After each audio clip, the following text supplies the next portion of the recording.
When Daniel Brooks opened his front door for a blind date he'd been dreading for weeks, he expected awkward small talk and polite excuses.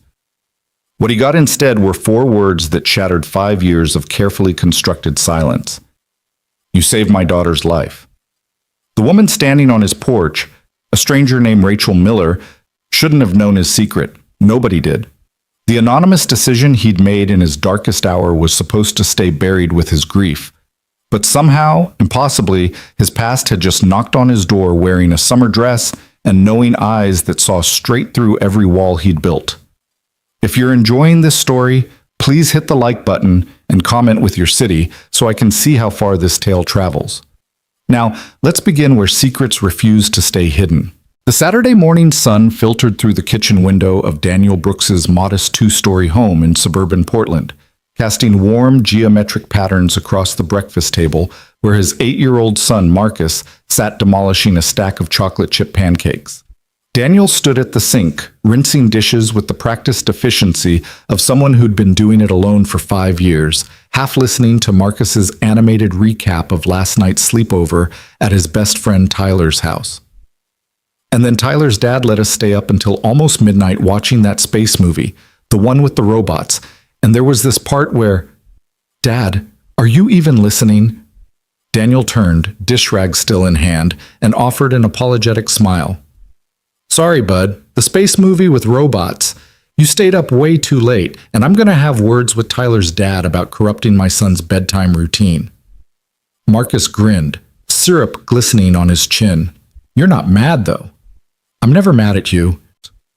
Daniel crossed to the table and wiped his son's face with a napkin, earning an exaggerated groan of protest.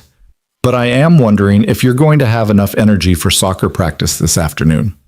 "Dad, I'm 8. I have infinite energy." Marcus bounced in his chair as if to prove the point. "Besides, Coach says I'm getting really good at corner kicks."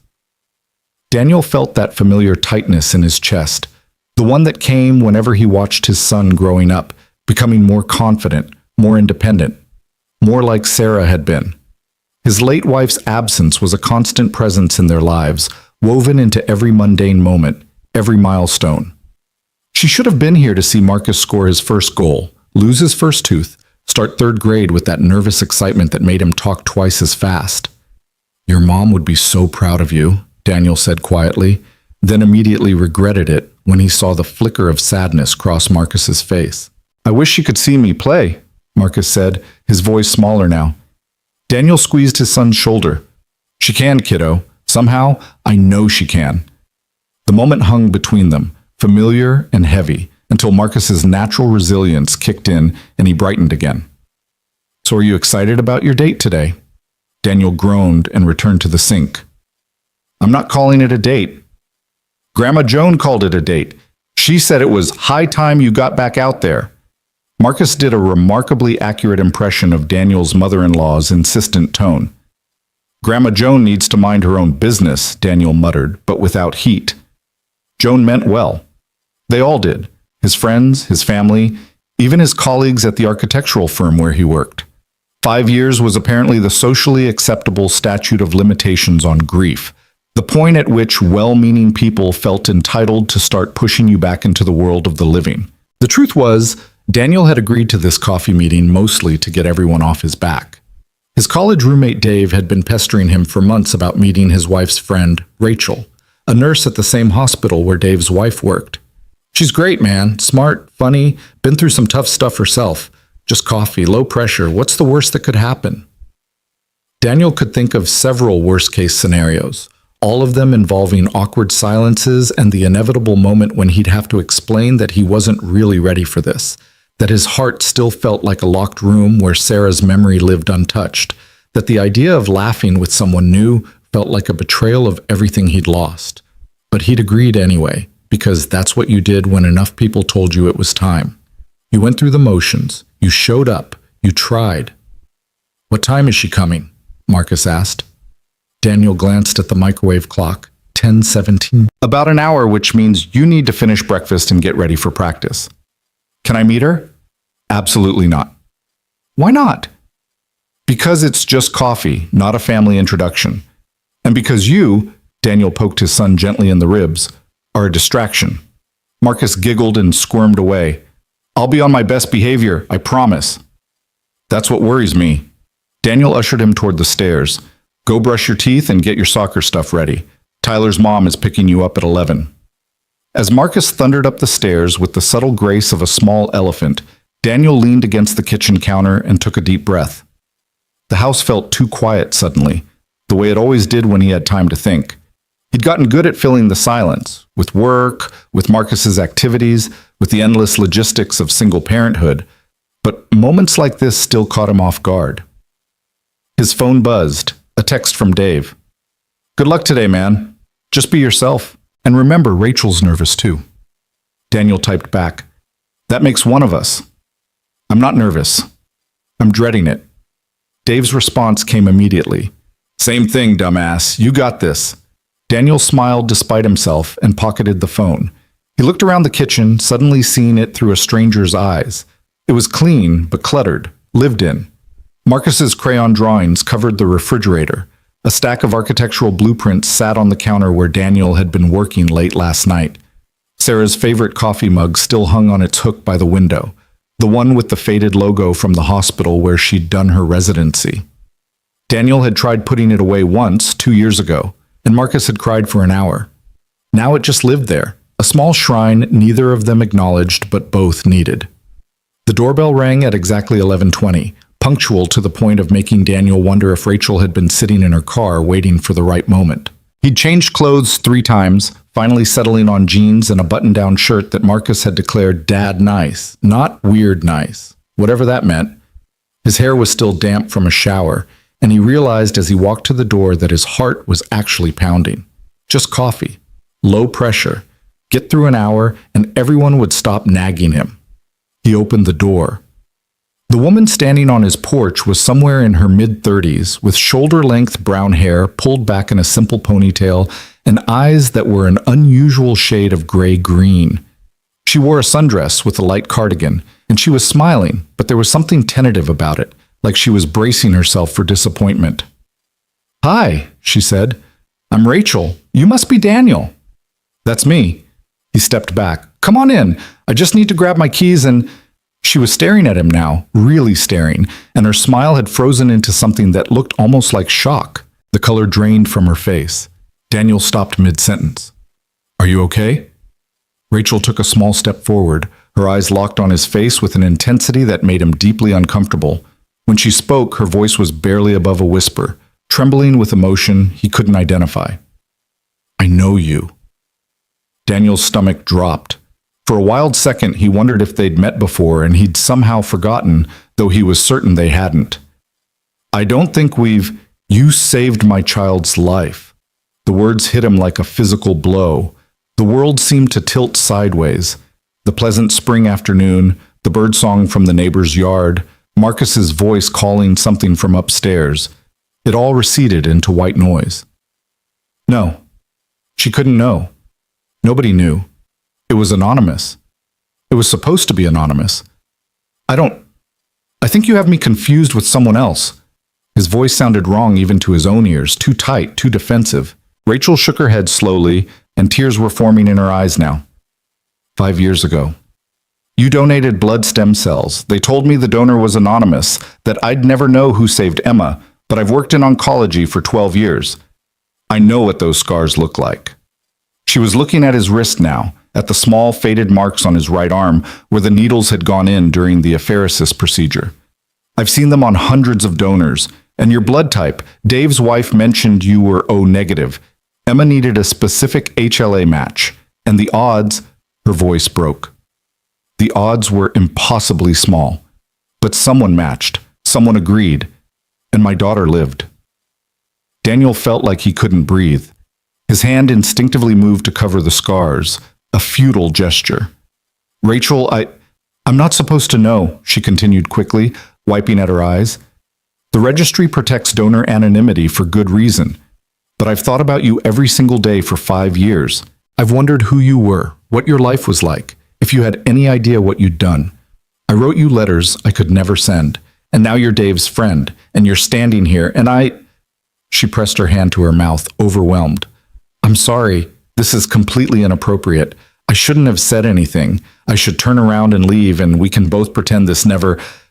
Daniel's phone erupted with sound, the ringtone he'd assigned to Marcus's school, an obnoxious alarm that couldn't be ignored.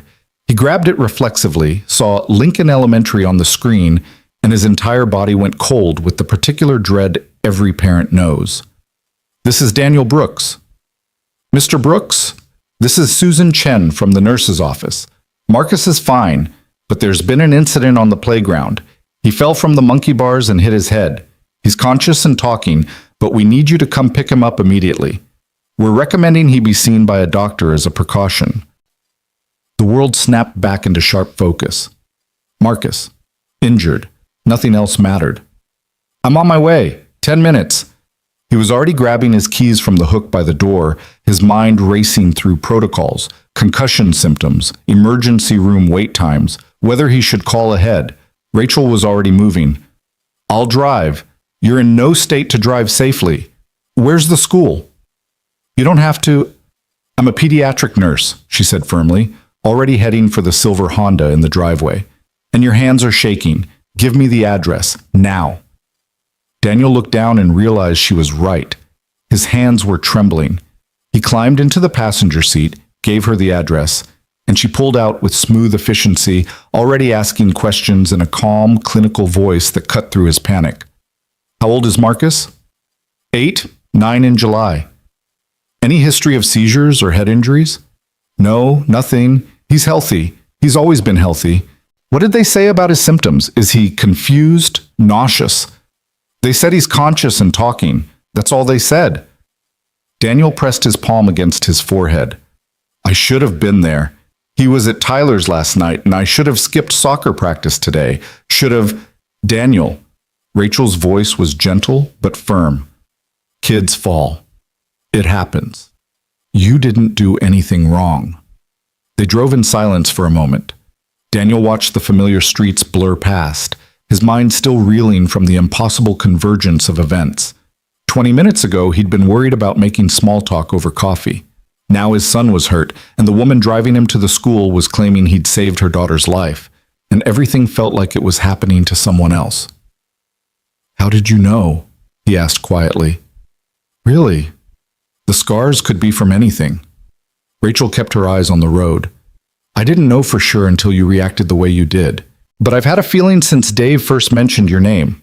Daniel Brooks, architect, widower, 1 son, O-negative blood type. Dave's wife told me you'd lost your wife 5 years ago, and I did the math. Emma got sick 5 years ago. You donated right around the time... She paused. Around the time your wife died. Daniel's throat tightened. He hadn't talked about that time, truly talked about it, with anyone. Not his therapist, not his family, not even Dave, who'd sat with him through the worst of it.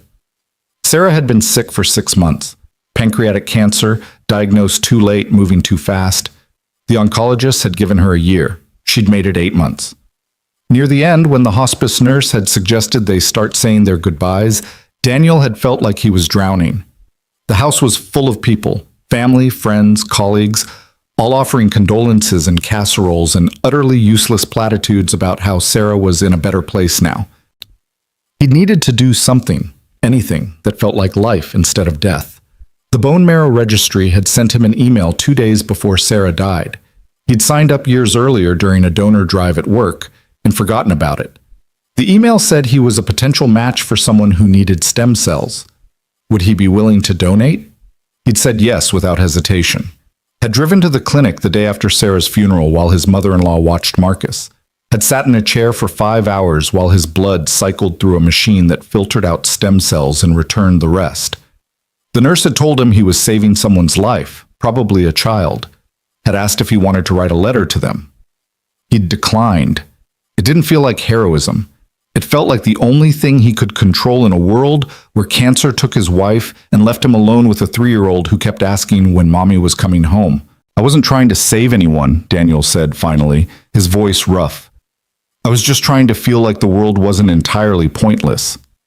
Rachel pulled into the school parking lot and killed the engine. She turned to face him, and her eyes held a depth of understanding that made something crack in his chest.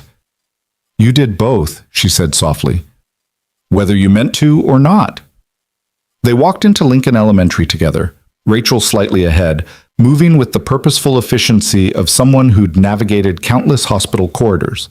The school nurse, Susan Chen, met them at the office door with Marcus sitting on a chair behind her, holding an ice pack to his forehead and looking more annoyed than hurt. "Dad!" Marcus brightened when he saw Daniel, then noticed Rachel. "Who's that?" "This is Rachel. She's a nurse. How are you feeling, bud?"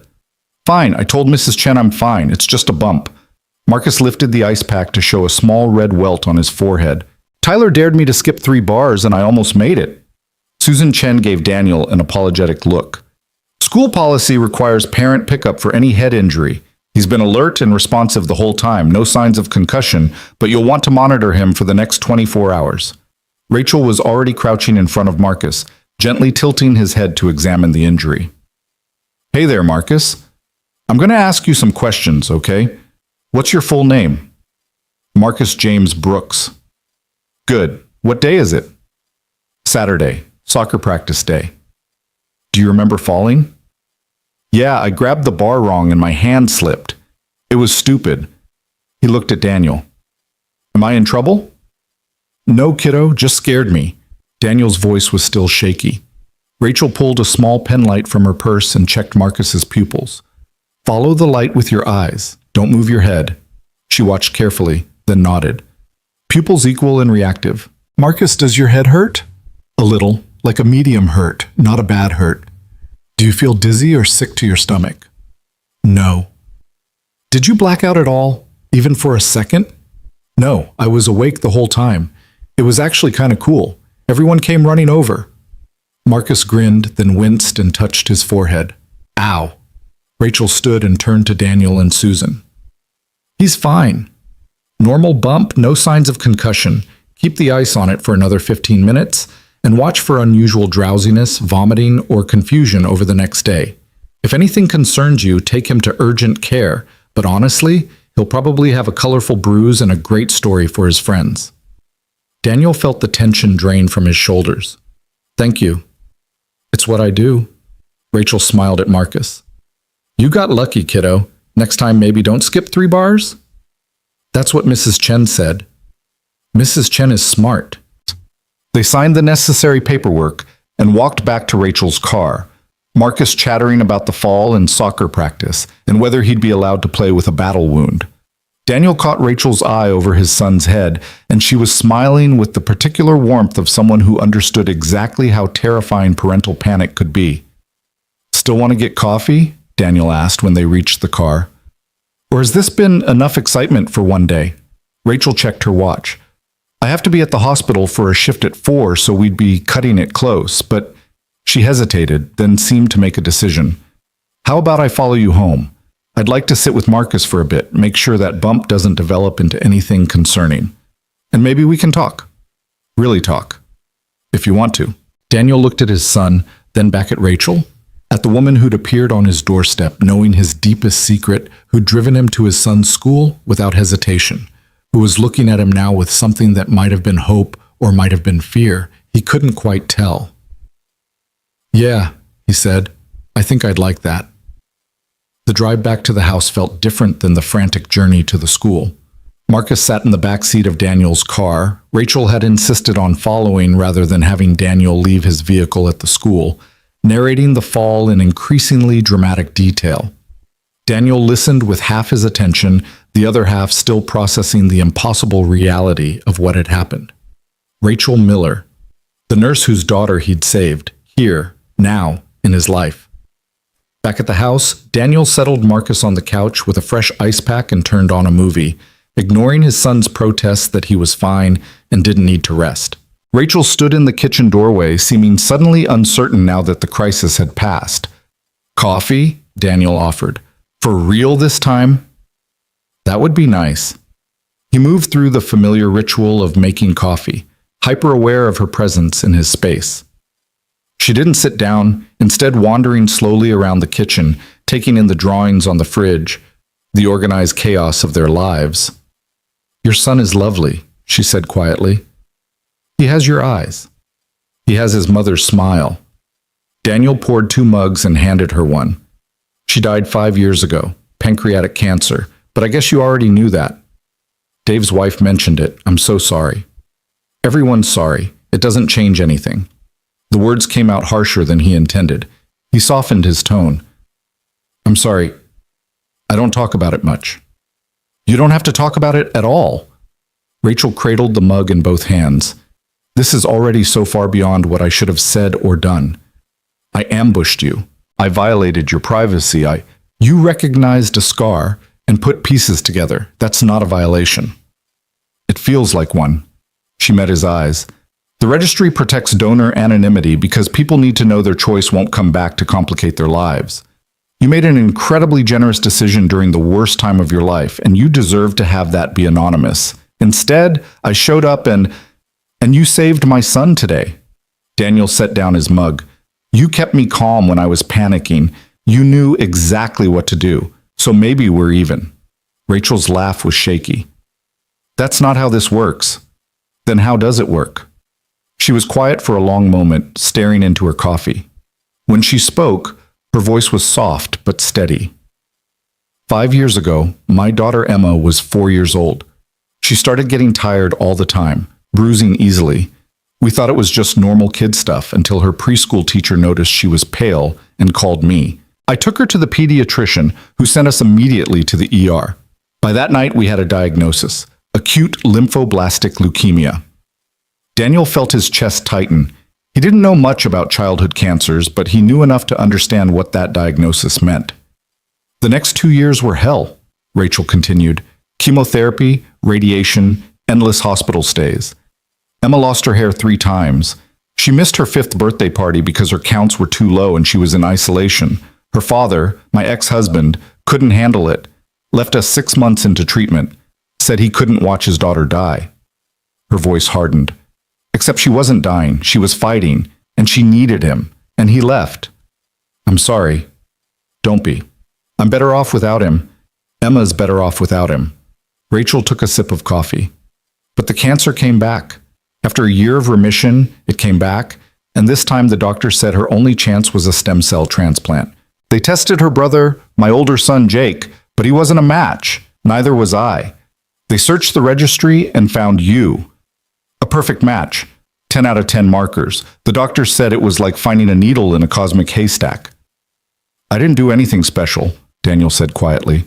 I signed up at a work event years before. They called. I said yes. That's all. That's not all. Rachel's eyes were bright with unshed tears. You said yes when you were grieving. You said yes when you had every reason to say no. You showed up and sat in that chair and gave part of yourself to save a child you'd never met. Do you have any idea how rare that is? How many people sign up and then back out when they actually get called? Daniel didn't know what to say. He'd never thought about it that way. The decision to donate had been instinctive, almost desperate. He'd needed to do something good in a world that felt cruel and random. How is she now? He asked. Emma? Rachel's face transformed, grief shifting to something that looked like wonder. She's 9 years old. She's in 4th grade. She plays soccer and violin, though not very well at either. She wants to be a veterinarian or a chef, changes her mind weekly. She's healthy, strong. She has a life. Rachel's voice broke on the last word.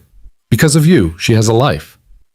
They stood in silence for a moment, the weight of it settling between them. In the living room, Marcus laughed at something in his movie, the sound bright and uncomplicated. I need you to understand something, Rachel said finally. I didn't come here today planning to say anything. When Dave's wife suggested setting us up, she had no idea about the connection. It was just a coincidence, 2 single parents who might get along.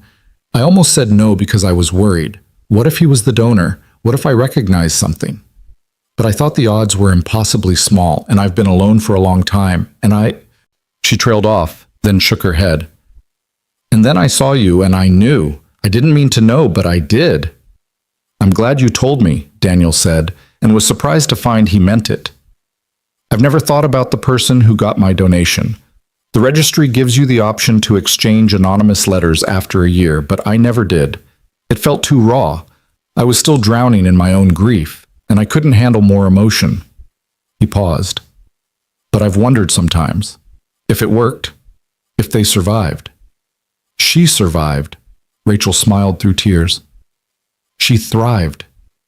I'd like to meet her, Daniel said impulsively, then immediately wondered if that was too much, too fast. I mean, if that's appropriate. If you think she'd love that. Rachel's smile widened. She calls you her cell buddy. That's what the transplant coordinator told her, that someone out there shared their cells with her so she could get better. She writes you letters sometimes. Did you know that? Letters she knows she can't send. The registry said donors and recipients can choose to meet after a year if both parties agree, but I never reached out because I didn't want to intrude on your life. And now, she laughed, a sound caught between joy and disbelief. Now you're here, and this is completely surreal. Daniel found himself laughing too, tension breaking into something lighter. I agreed to a blind date and got hit with the emotional equivalent of a freight train. Yeah, surreal covers it. We could still call it a date, Rachel offered tentatively. The world's strangest first date, but technically we're two single parents having coffee in your kitchen. That counts, right? That counts. Daniel felt something unfamiliar stirring in his chest. Not the heavy grief he'd carried for 5 years, but something warmer. Hope, maybe. Or possibility. For the record, this is going better than I expected. What were you expecting? Awkward small talk, uncomfortable silences, both of us looking for excuses to leave. To be fair, we had the uncomfortable silence. You just powered through it by having a family emergency. Marcus has great timing, Daniel agreed. They smiled at each other, and for the first time since Sarah died, Daniel felt something shift in the locked room of his heart. Not opening, not yet. But maybe acknowledging that the door existed, that it could be opened, that there might be something beyond grief worth reaching for. Tell me about Emma, he said. And your son. I want to know about your family. Rachel's face lit up in a way that made her beautiful. Jake is 14 and thinks he's too cool for everything, but he'd take a bullet for his little sister. He practically lived at the hospital during her treatment. Emma is 9 going on 90, wise beyond her years because she's seen too much too young, but she still believes in magic and fairy tales. She draws constantly, usually pictures of rainbows and unicorns and families that are always smiling. Families plural? She draws different versions. Sometimes it's me and her and Jake. Sometimes she adds her dad back in, even though he's been gone for years. Sometimes, Rachel hesitated. Sometimes she draws a mystery person, someone she says is her angel. I think she means you, her cell buddy. Daniel felt his throat tighten. I'm no angel. You don't get to decide that. She does. Rachel checked her watch and sighed. I need to start heading to the hospital soon. My shift starts at 4 and I can't be late. But I don't want to leave. She searched for words. This is the strangest, most wonderful coffee date I've ever had, and we've barely talked about anything normal people talk about on dates. What do normal people talk about? Jobs? Hobbies? Favorite movies? Rachel laughed. Not childhood cancer and grief and stem cell transplants. Overrated topics anyway. Daniel walked her toward the door, then paused. Can I ask you something? Anything. When you realized who I was, when you saw me standing there, were you scared? Angry? Did you wish you hadn't come? Rachel considered the question carefully. I was shocked, overwhelmed, grateful beyond words, but scared or angry? No. If anything, I felt... She paused, looking for the right word. Complete. Like a mystery I'd been living with for 5 years suddenly had an answer. Like the universe had connected dots I didn't even know existed. Daniel nodded slowly. I felt something similar. Not quite that. I'm still processing. But when you said those words, when you said I'd saved your daughter, he took a breath. For 5 years, I've felt like I was just going through the motions. Taking care of Marcus, doing my job, existing, but not really living. And hearing that something I did mattered, that it changed someone's entire world. It's the first time in a long time that I felt like my life has purpose beyond just surviving. Rachel reached out and squeezed his hand, the gesture brief but warm. Your life has always had purpose, Daniel, but I'm glad I could remind you of that. She said goodbye to Marcus, who barely looked up from his movie, then walked to her car. Daniel stood in the doorway watching her go, feeling like the world had tilted on its axis and he was still finding his balance. His phone buzzed, a text from Rachel. "Thank you for the strangest, best coffee date of my life. I'd like to do it again sometime. Maybe somewhere that serves actual coffee next time?" He typed back, "I'd like that." And Rachel, "Thank you for telling me. About Emma. About everything." Her response came immediately. "Thank you for being someone worth finding." Daniel pocketed his phone and went to check on Marcus, who had fallen asleep on the couch despite his earlier insistence that he was fine.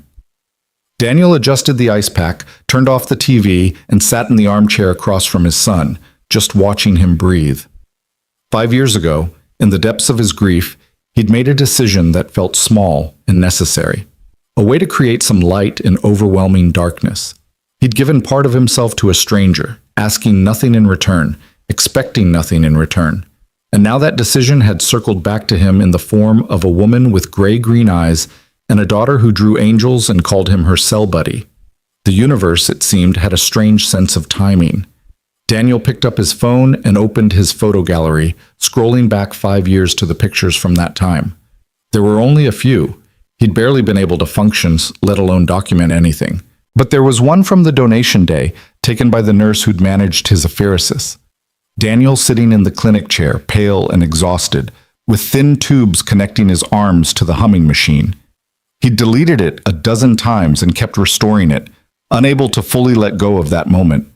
He'd been 29 years old, newly widowed, terrified, and lost.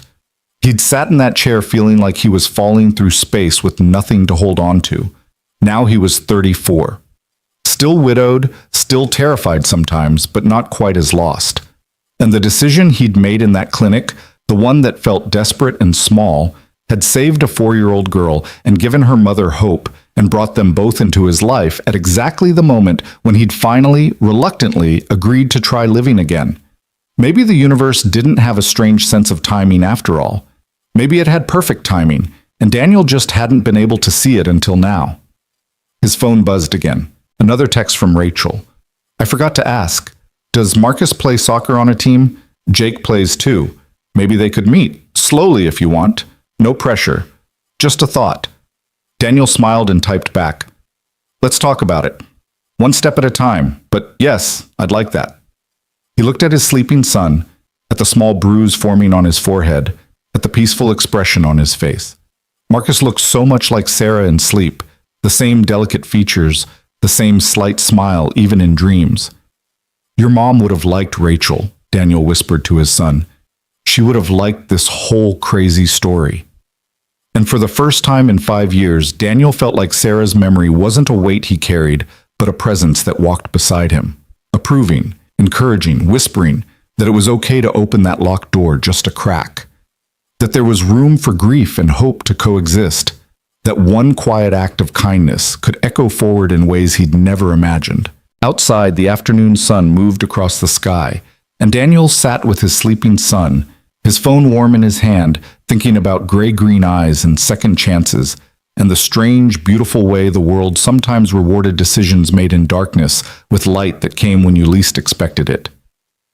He didn't know what would happen next, didn't know if this connection with Rachel would grow into something real or fade into awkward politeness, didn't know if he was ready for any of it. But for the first time in a very long time, Daniel Brooks wanted to find out. The bruise on Marcus's forehead bloomed into a spectacular purple-yellow over the next 24 hours, which he wore with the pride of a warrior displaying his battle scars. Daniel monitored him carefully, watching for signs of confusion or nausea that never came. By Sunday evening, Marcus was begging to go back to school Monday just so he could show everyone his epic injury. "It's not that epic," Daniel said, examining the bruise under the bathroom light. "I've seen worse. Tyler said it looks like a galaxy. Can I take a picture for show and tell?" "Absolutely not." Marcus groaned the way only an 8-year-old denied social glory could groan. Daniel smiled and ruffled his son's hair, then sent him to brush his teeth. Alone in the hallway, Daniel pulled out his phone and stared at the text conversation with Rachel. They'd exchanged a few messages over the weekend. Nothing heavy, just small updates about Marcus's recovery and Emma's excitement about maybe meeting her cell buddy someday. The conversation felt easy, natural, which somehow made it more terrifying. Monday morning arrived with the chaos of school preparation. Marcus couldn't find his math homework, insisted his lucky soccer shirt was the only one he could possibly wear, even though it was in the laundry, and spent 10 minutes arguing that the bruise definitely made him look cool enough to bend the dress code rules. Daniel navigated it all with practiced efficiency, got his son fed and dressed, and out the door with 30 seconds to spare before the bus arrived. The house felt impossibly quiet after Marcus left. Daniel made himself coffee and sat at the kitchen table with his laptop, intending to review the blueprints for the community center project his firm was designing. Instead, he found himself staring at the space where Rachel had stood 3 days ago, holding her coffee mug and telling him about Emma's drawings of angels. His phone buzzed. Rachel's name appeared on the screen with a message that made his heart skip. "I know this is probably too soon and completely inappropriate, but Emma has been asking about you non-stop since I told her I met someone who might be her cell buddy. She wants to meet you. No pressure. I can tell her we need to wait, that it's too fast, but I promised I'd ask." Daniel read the message 3 times. Too fast. Definitely too fast. He'd agreed to coffee, not to meeting the child whose life he'd saved.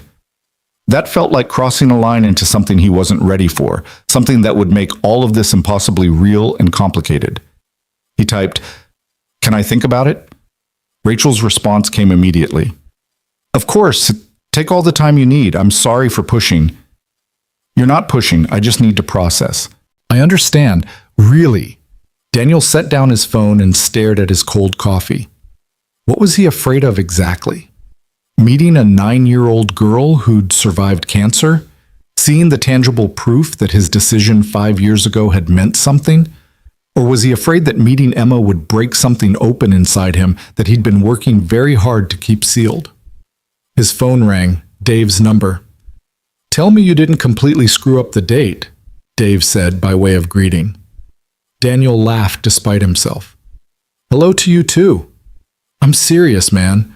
Laura's been on me all weekend wanting to know how it went. She really likes Rachel, thinks you two would be great together. So, did you at least get through coffee without talking about architecture for 3 hours?"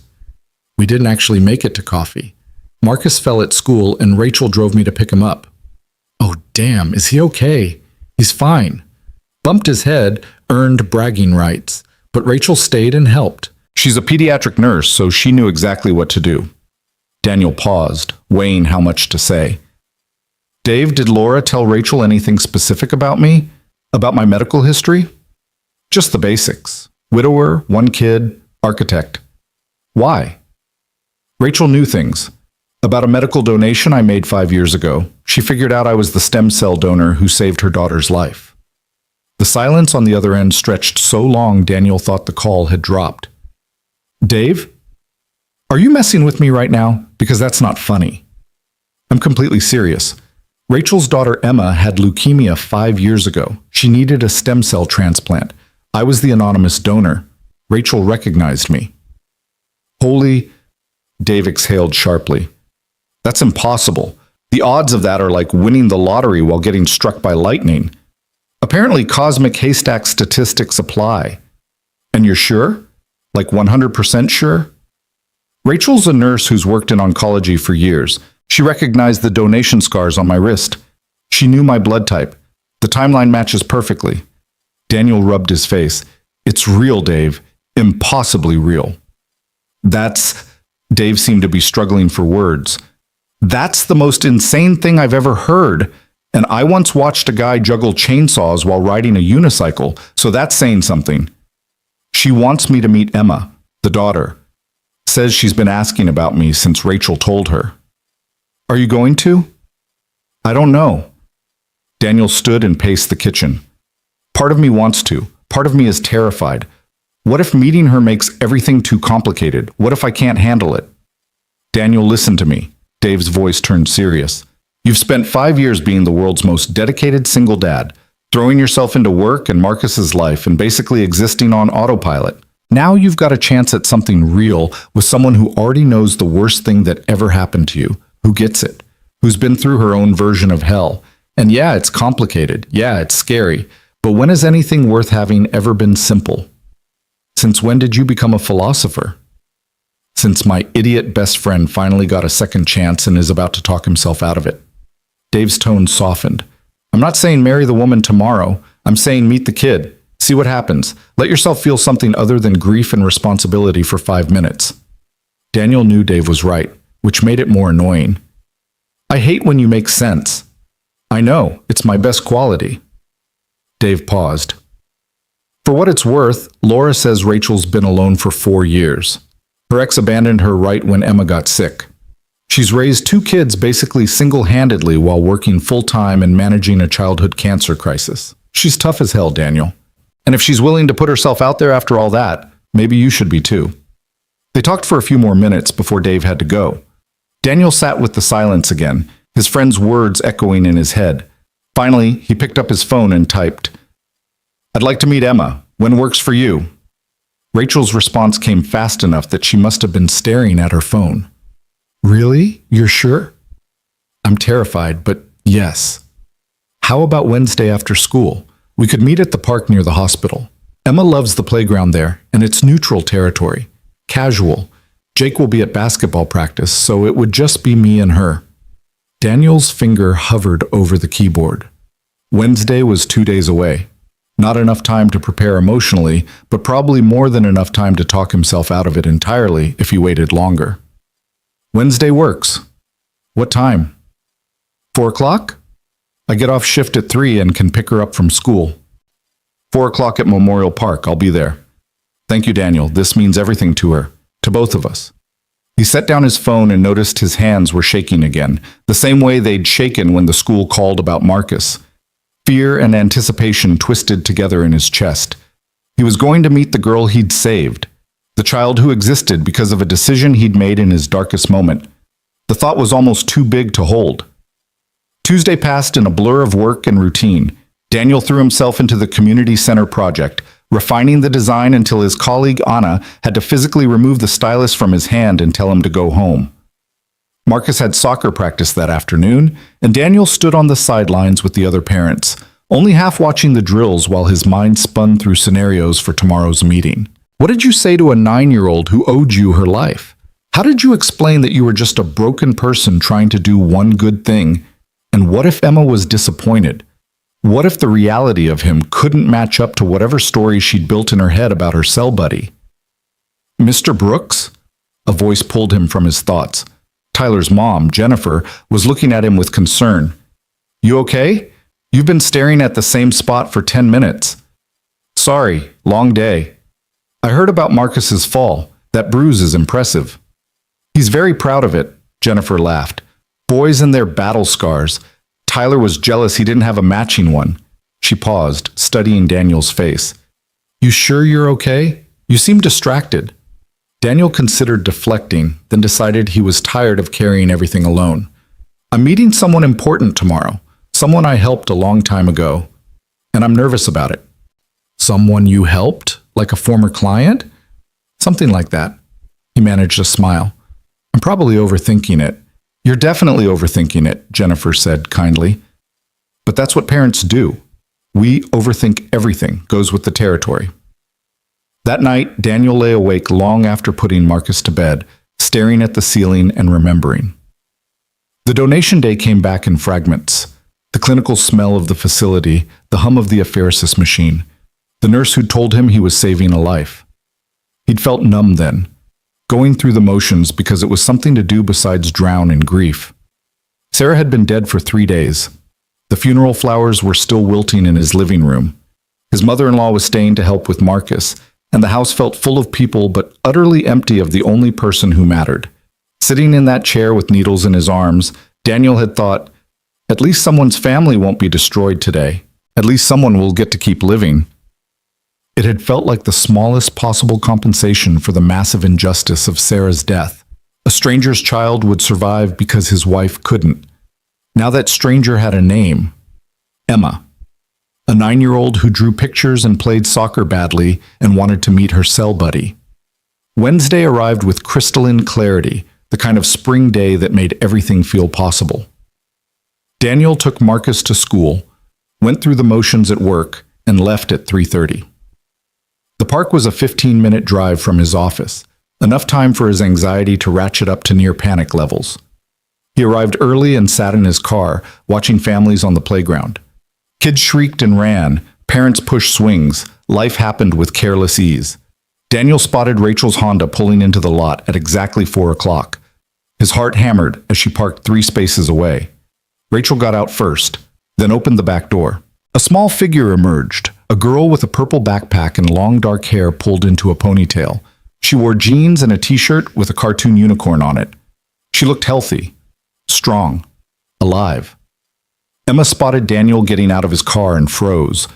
Rachel said something to her daughter, then gently guided her forward.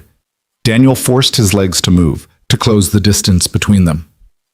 "Hi," Rachel said softly when they met in the middle. "Daniel, this is Emma. Emma, this is Mr. Brooks." Emma stared up at him with wide brown eyes. She was small for 9, Daniel thought, probably a lingering effect of the cancer and treatment.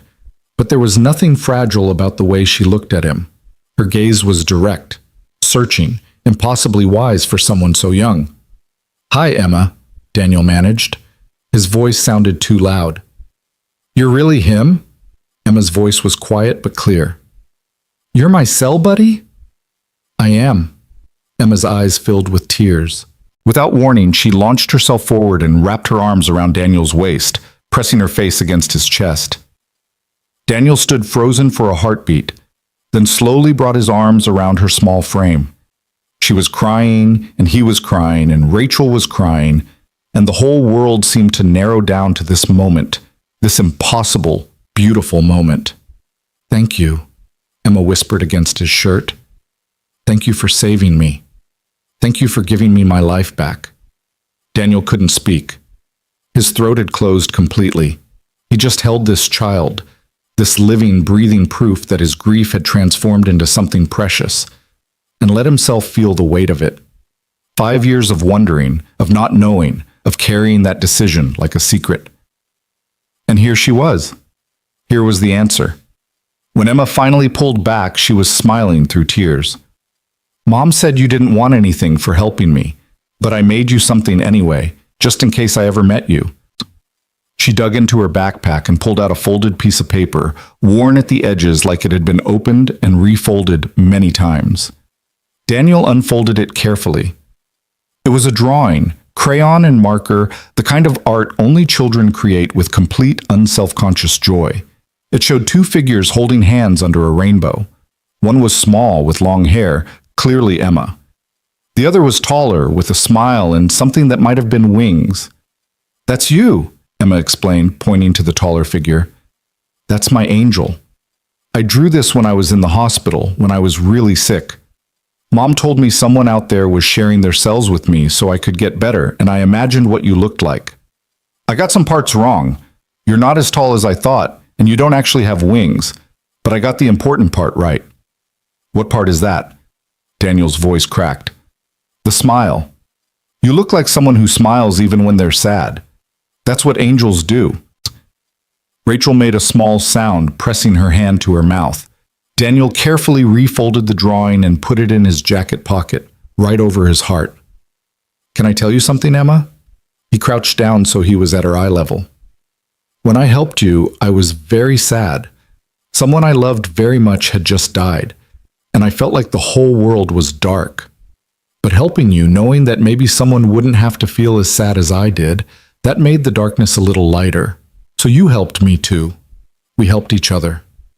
Emma considered this with the seriousness of someone much older. "Mom says sometimes people need each other and don't even know it until later. Your mom is very smart." "She cries when she talks about you," Emma said matter-of-factly. "Happy crying, not sad crying. She says you're a miracle." "I think you're the miracle," Daniel said. "You fought so hard to be here. That's the real miracle." Emma grinned, and Daniel saw the resemblance to Rachel, the same gray-green eyes, the same quiet strength. "Want to see me on the monkey bars? I'm really good. I can go all the way across without falling." "I'd love to see that." They walked to the playground together, Emma chattering about school and her violin lessons, and her brother Jake, who was mostly annoying but sometimes cool. Rachel fell into step beside Daniel, their shoulders almost touching. "You okay?" she asked quietly. "I don't know," Daniel admitted. "This is the most emotionally overwhelming thing I've experienced in 5 years. But also," he watched Emma scramble up the ladder to the monkey bars. "Also, it feels right. Does that make sense?" Perfect sense. Rachel's hand brushed against his, deliberate this time. "Thank you for being brave enough to come. Thank you for finding me." They watched Emma swing across the bars with confident ease, her laughter bright and clear. Other kids joined her, and soon she was organizing an elaborate game that seemed to involve a lot of running and shouting. She was so alive, so present, so utterly ordinary in the way healthy children were ordinary. It was everything Daniel hadn't let himself imagine when he sat in that donation chair. "She almost died," Rachel said softly. "Twice. Once before the transplant when the leukemia came back, and once after when her body tried to reject the new cells. I sat by her bed for 3 days straight during the rejection episode, holding her hand, begging her to fight, and she did. She fought so hard." Rachel's voice shook.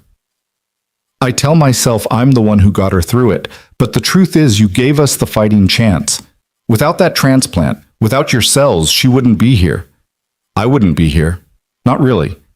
I would have lost her, and I don't think I would have survived that." Daniel took Rachel's hand and squeezed it. She squeezed back and they stood there holding hands like teenagers while Emma played, two people connected by impossible circumstances, and the child who was the bridge between them. "I have a son," Daniel said after a moment. "Marcus. He's 8. He's the reason I survived losing Sarah. Having to be there for him kept me from falling apart completely. I think you'd like him. He's funny and stubborn and way too smart for his own good. Emma would love to meet him, if you're comfortable with that." "I'd like that." Daniel turned to look at Rachel. "This is crazy, right? This whole situation is completely insane." "Completely," Rachel agreed. "But sometimes the best things are." Emma ran over, breathless and glowing. "Did you see? I made it across twice." "You were amazing," Daniel said. "Want to try? The monkey bars are really fun." "I'm a little old for monkey bars." "You're not that old," Emma said with the brutal honesty of children. "Come on." Daniel let himself be dragged to the playground equipment, let himself try to navigate monkey bars with significantly less grace than a 9-year-old, let himself laugh when he missed a bar and had to drop down. Emma found this hilarious.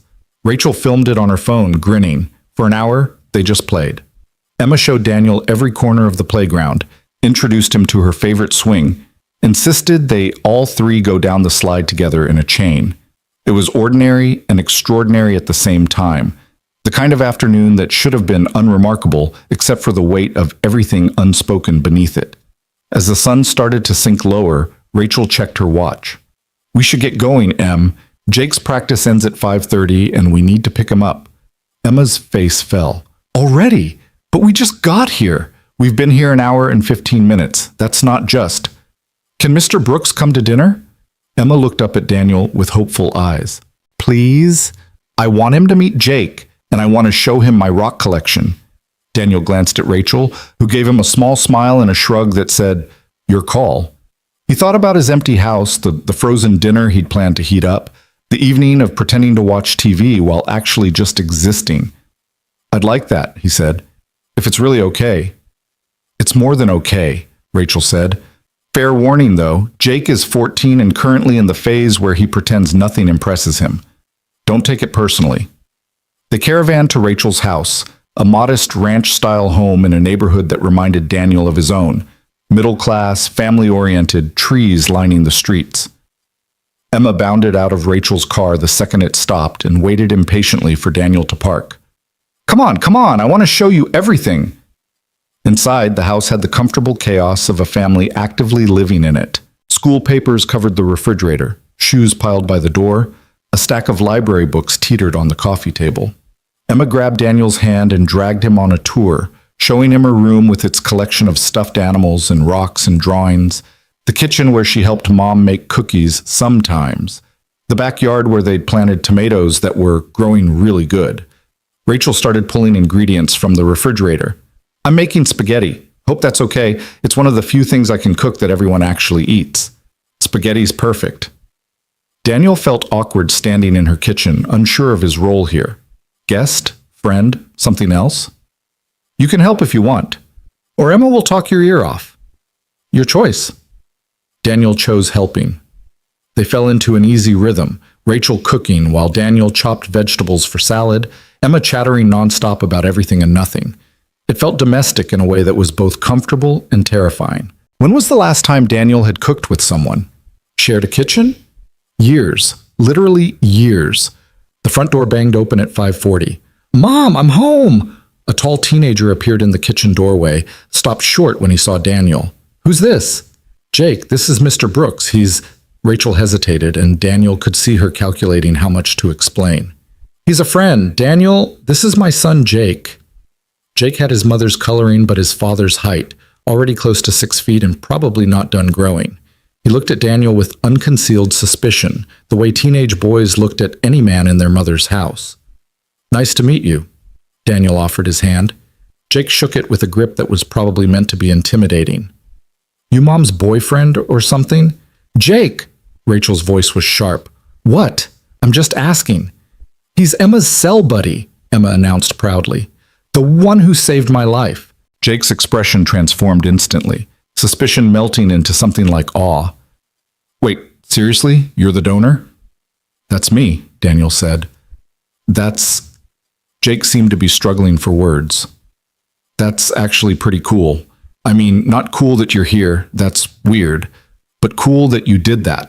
For Emma. For us. Jake's been terrible at saying thank you since he turned 14, Rachel said dryly. I said it was cool. That's basically thank you. Emma giggled. Jake, show him your room. You have all those basketball posters. He doesn't want to see my room, Squirt. Actually, I'd like to, Daniel said. I played basketball in high school, point guard. Jake's eyebrows rose. Yeah? Any good? Define good. Did you start? Junior and senior year. That seemed to earn Daniel some credibility. Jake jerked his head toward the hallway. Come on, I'll show you my setup. Jake's room was exactly what Daniel expected from a 14-year-old athlete. Posters of NBA players, a basketball hoop on the back of the door, clothes that hadn't quite made it to the hamper. But what caught Daniel's attention was a framed photo on the desk. Jake, maybe 10 years old, standing next to a hospital bed where a small bald child sat smiling weakly. Emma during treatment. Jake noticed Daniel looking. That was taken right after Emma's transplant.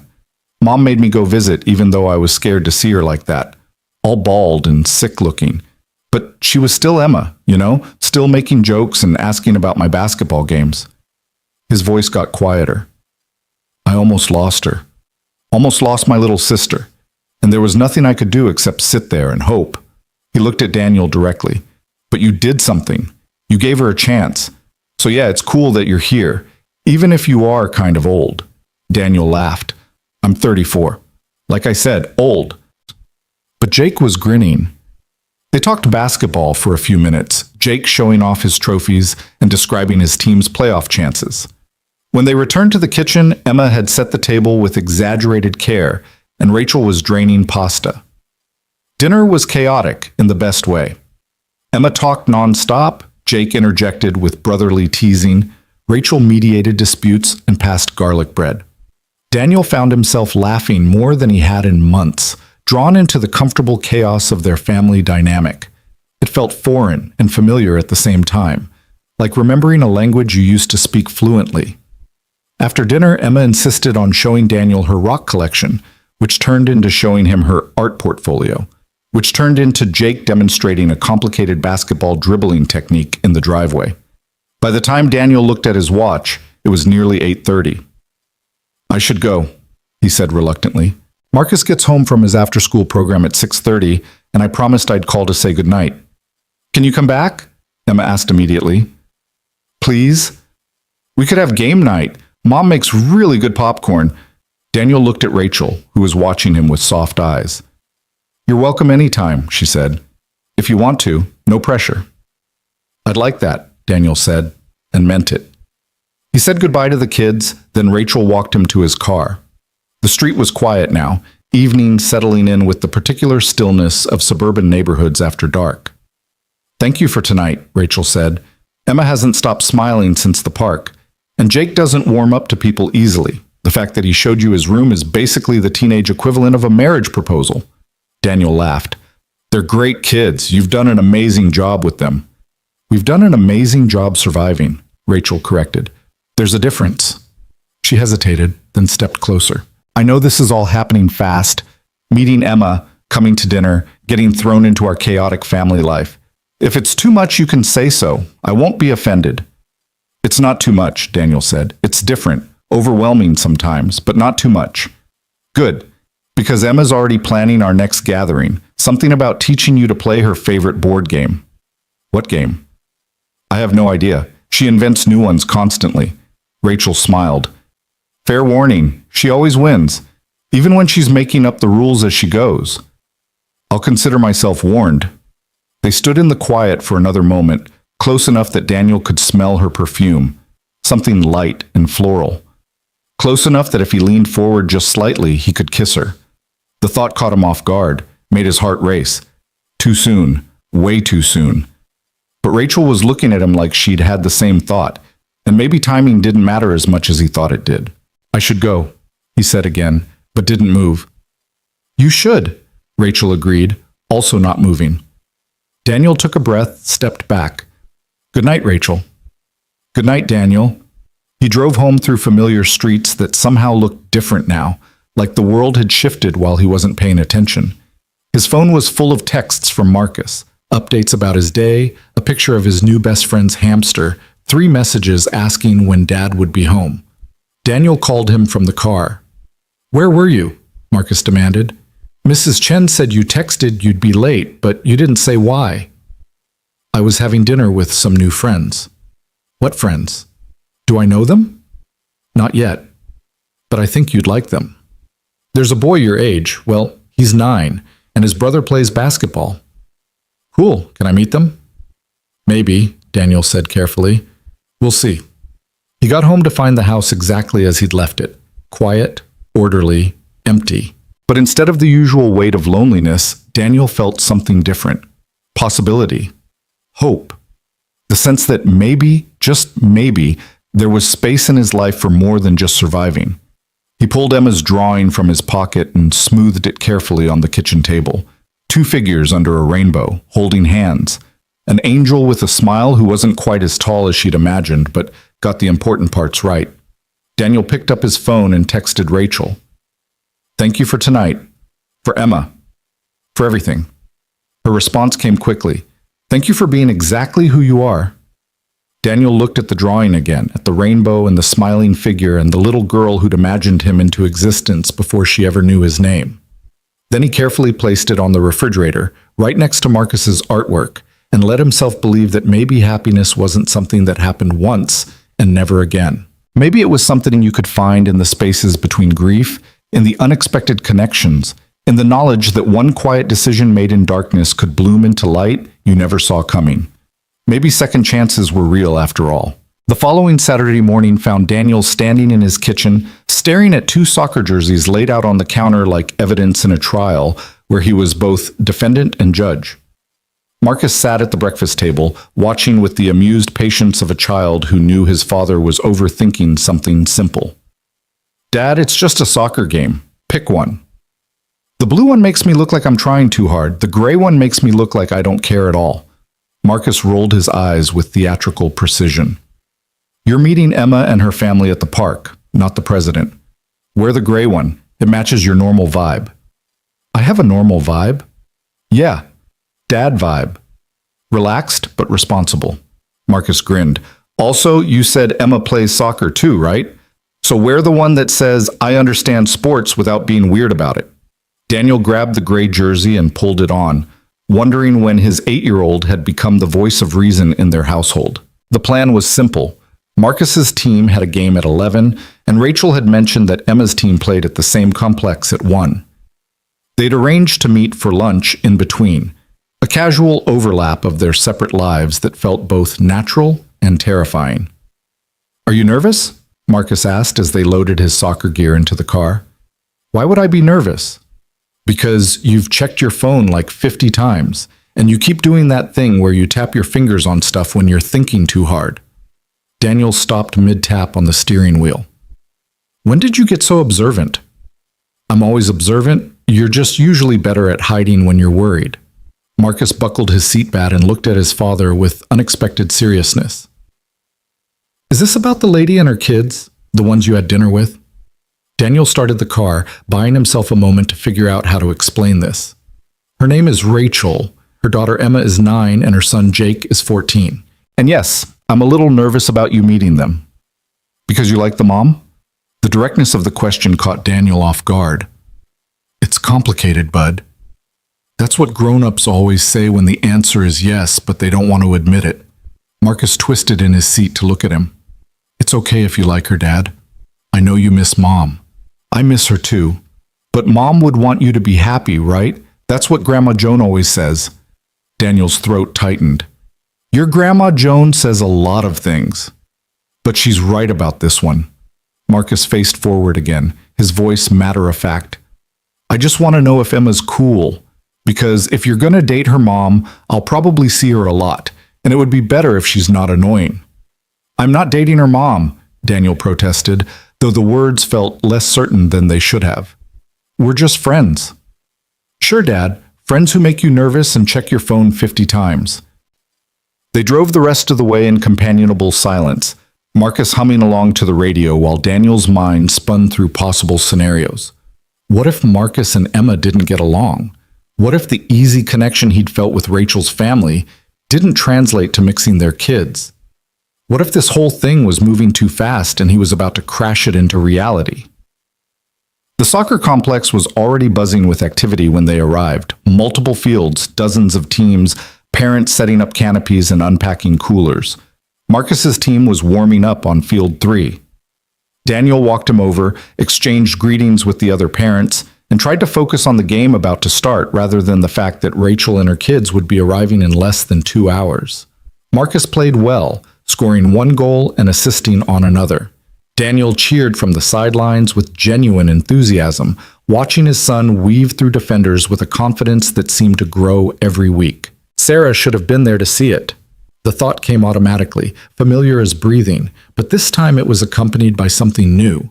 The thought that Rachel would understand exactly how that felt. The bittersweet ache of celebrating milestones while missing the person who should have been there to share them. The game ended with Marcus's team winning 3-1. Marcus ran over, sweaty and grinning, and Daniel handed him a water bottle and a towel. You were amazing out there. Did you see that second goal? Tyler passed it to me and I just knew exactly where to kick it. It was like the ball and my foot were magnets. Marcus gulped water. What time are we meeting Emma and her family? Noon. We've got about 40 minutes. Cool. Can we get burgers? I'm starving. They walked toward the concession area, Marcus chattering about the game. Daniel was so focused on his son that he almost didn't notice Rachel standing by the condiment station, holding a tray with 2 hot dogs and watching them approach with a smile that made his heart stumble. Hey, she said. You're early. Emma's game doesn't start until 1. Marcus's team just finished. This is him, by the way. Marcus, this is Rachel. Marcus studied Rachel with the unfiltered assessment only children could pull off. You're the nurse who helped my dad when I fell, right? That's me. How's your head? Totally fine.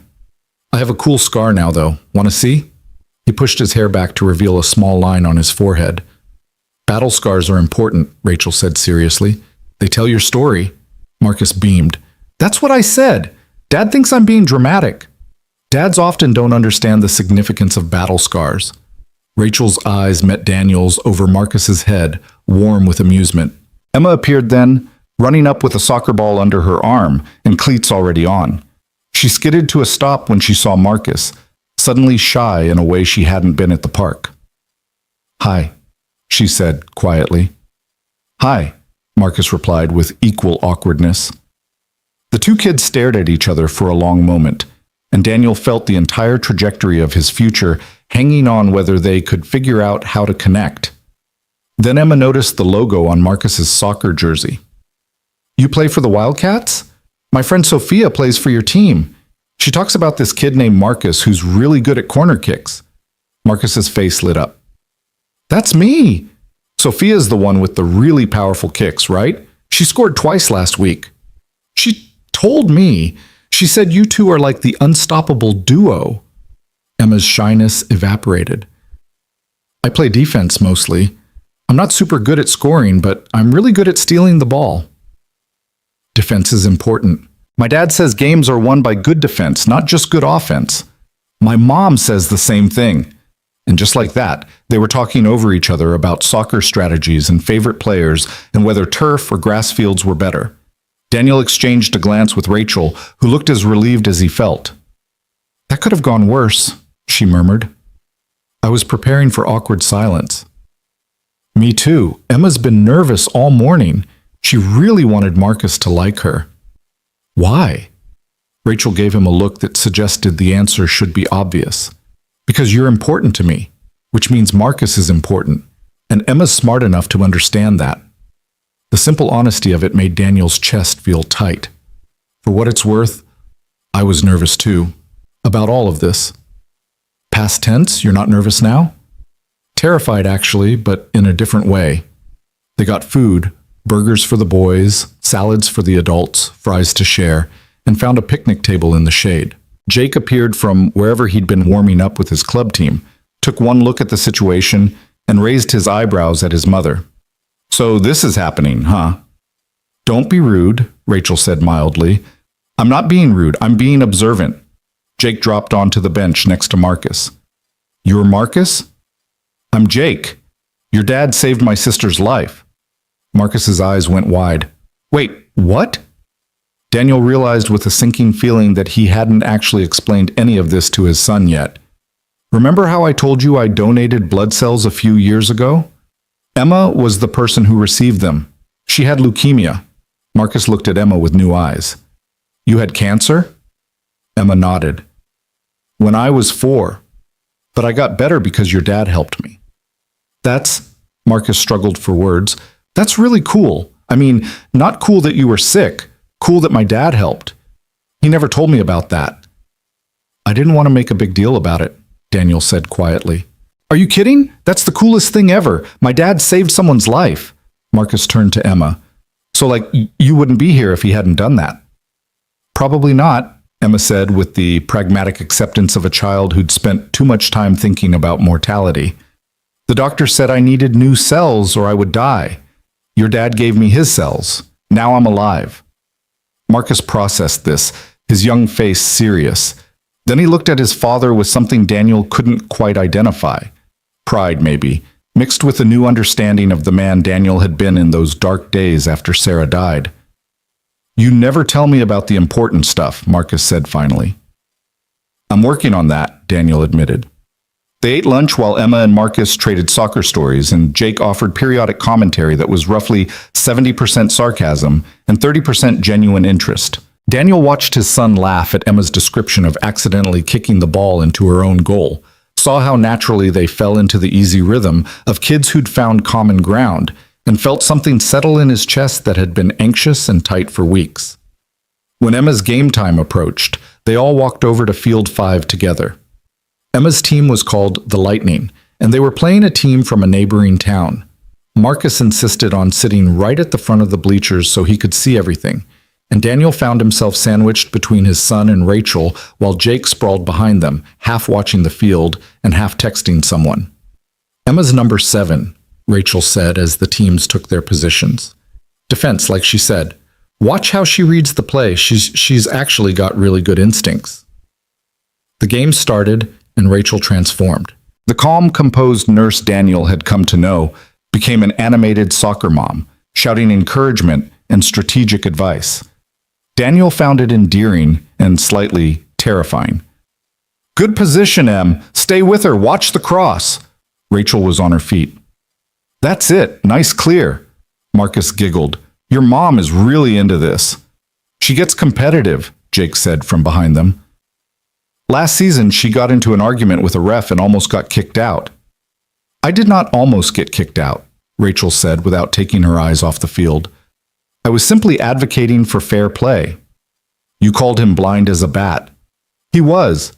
Daniel laughed and Rachel shot him a mock glare. Don't encourage him. I have a reputation to maintain. Of being calm and professional? Of being right. There's a difference.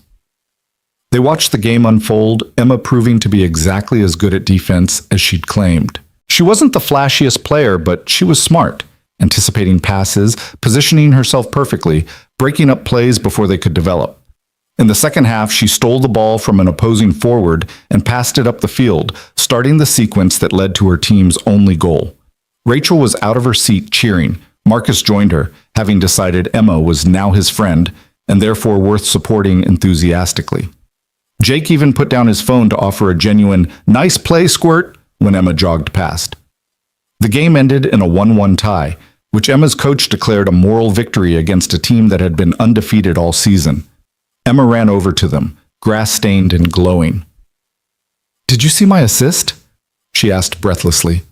"It was perfect," Marcus said. "The way you stole it and immediately passed, that was smart. Most people try to run with it and lose it. My coach says the best play is passing to someone in a better position."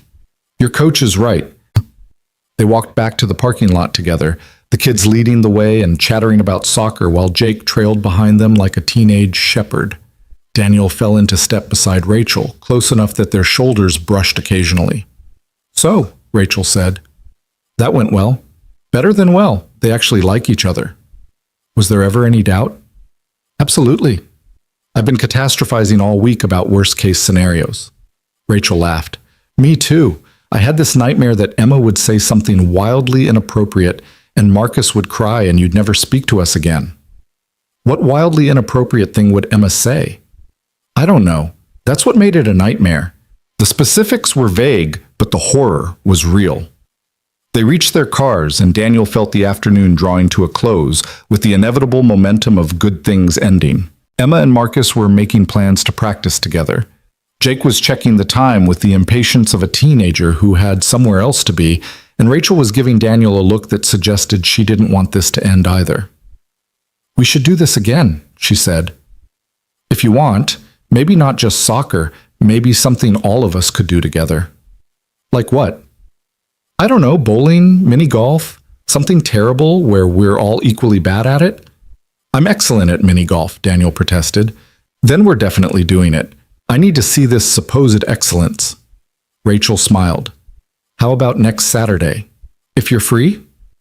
Daniel thought about his calendar, which was usually just variations on work and Marcus's activities. The idea of blocking out time specifically to see Rachel and her kids felt significant, like making a choice rather than just letting things happen. "Next Saturday works. Marcus has a game in the morning, but we're free after 2. "Perfect. Mini golf at 3, then maybe dinner after?" "My treat, since you're going to be so humiliated by my superior pudding skills that you'll need comfort food." "Your trash talk needs work," Daniel said, but he was grinning. "Give me time. I'm just getting started." They said their goodbyes, Emma hugging Marcus like they'd been friends for years rather than hours, Jake offering Marcus a fist bump, and a "you're cool, kid," that made Marcus stand about 3 inches taller. Daniel watched them drive away, then turned to find his son watching him with knowing eyes. "You really like her," Marcus said. It wasn't a question. "Yeah," Daniel admitted. "I really do." "Good. Emma's awesome, and Jake's cool in that teenage way where he pretends nothing matters but actually pays attention to everything. I like them." "Me too, bud."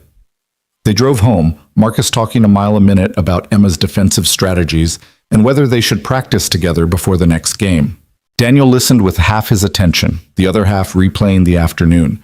Rachel's laugh, the easy way the kids had connected, the sense that something was building here that felt both fragile and strong. That night, after Marcus was in bed, Daniel sat at the kitchen table with a beer and his phone, staring at Rachel's contact information. They'd been texting sporadically since meeting, but nothing serious, just logistics and casual check-ins. He wanted to say something more, something that acknowledged what was happening between them, but every message he drafted felt either too casual or too intense. Finally, he just typed, "Thank you for today, for sharing your family with us. Marcus hasn't stopped talking about Emma. Rachel's response came quickly. Emma hasn't stopped talking about Marcus either. Jake even said something nice, which is basically a miracle. I think this is going well, terrifyingly well. Terrifying is the right word. Are you scared? Daniel thought about the question. Yes, but not in a bad way. In a this matters and I don't want to mess it up way. I feel the same. It's been a long time since something felt this important. How long were you married before your ex left?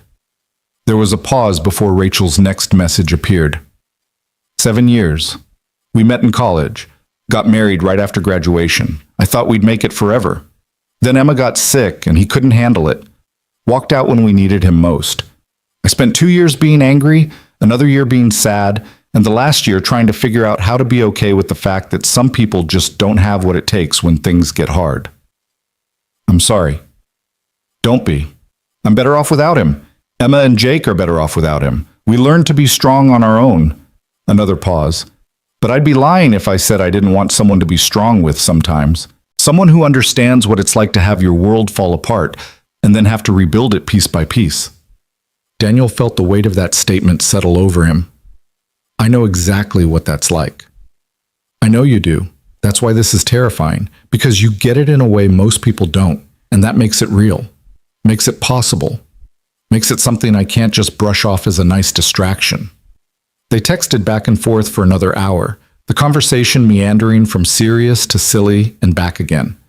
Rachel told him about Jake's basketball obsession, how he practiced free throws in their driveway until dark every night, determined to make varsity next year. Daniel told her about Marcus's recent fascination with architecture, how he'd started drawing elaborate building designs and asking questions about load-bearing walls and cantilevers. He asked me yesterday if buildings could be alive, Daniel typed, like actually alive with feelings. I didn't have a good answer. What did you say? I said that buildings hold memories, which is kind of like feelings, that every house remembers the people who lived in it, the joy and sadness that happened within its walls. He seemed satisfied with that. That's beautiful and wise. Where did you learn to talk like that? Grief, mostly. It makes you think about what persists, what lasts beyond us. There was a long pause before Rachel responded. Sarah would be proud of the father you've become, the man you've become. Daniel felt tears prick his eyes. You didn't know her. I know you. I know Marcus. I can see what she left behind. And it's beautiful, Daniel. You're raising an incredible kid who's kind and thoughtful and secure enough to be excited about his dad moving on. That doesn't happen by accident. That happens because someone did the hard work of loving him through grief. Daniel set down his phone and pressed his palms against his eyes, overwhelmed. It had been so long since anyone had acknowledged the sheer weight of what the last 5 years had required. Everyone saw the result. Marcus was fine, Daniel was functional, they'd survived, but no one talked about the countless small moments of choosing to keep going when staying in bed felt impossible. The nights of holding Marcus while he cried for his mother, the therapy sessions, the parent-teacher conferences where Daniel had to explain why his son sometimes went quiet and unreachable, the birthday parties and holidays navigated solo, trying to be both parents at once while grieving the one he'd lost. He picked up his phone again. Thank you for seeing that. I see you, Daniel, all of you. The grief and the strength and the fear and the hope. And I'm not scared of any of it. You should be. I'm a lot of baggage. So am I. Cancer mom with abandonment issues and 2 kids who've seen too much. We're both walking therapy sessions. Maybe that's why this works. We're too complicated to be scared of each other's complications. Daniel laughed despite the tears on his face. That's a hell of a foundation for a relationship. Is that what this is? A relationship? His finger hovered over the keyboard. Was it? They'd known each other less than 2 weeks, but it felt like more. Like they'd been circling each other for 5 years, connected by cells and fate, and a decision made in grief that had bloomed into something neither of them expected. I don't know what this is, he typed honestly, but I know I want to find out, if you do. I do. They said goodnight eventually, though Daniel sat at the table long after, staring at Emma's drawing on the refrigerator. 2 figures holding hands under a rainbow. an angel who smiled through sadness, a child's imagination somehow predicting a future none of them could have anticipated. The following week moved with strange momentum. Daniel found himself texting Rachel throughout the day, pictures of his lunch, stupid jokes, observations about work. She responded with equal frequency, and gradually their conversations filled the spaces between their separate lives. Marcus asked about Emma constantly, wanting to know if they could practice together before Saturday, if she liked the same video games, if Daniel thought she'd want to come to his birthday party next month. "Slow down, bud," Daniel said. "We're still getting to know each other." "But you like her mom, right? So we're going to keep hanging out?"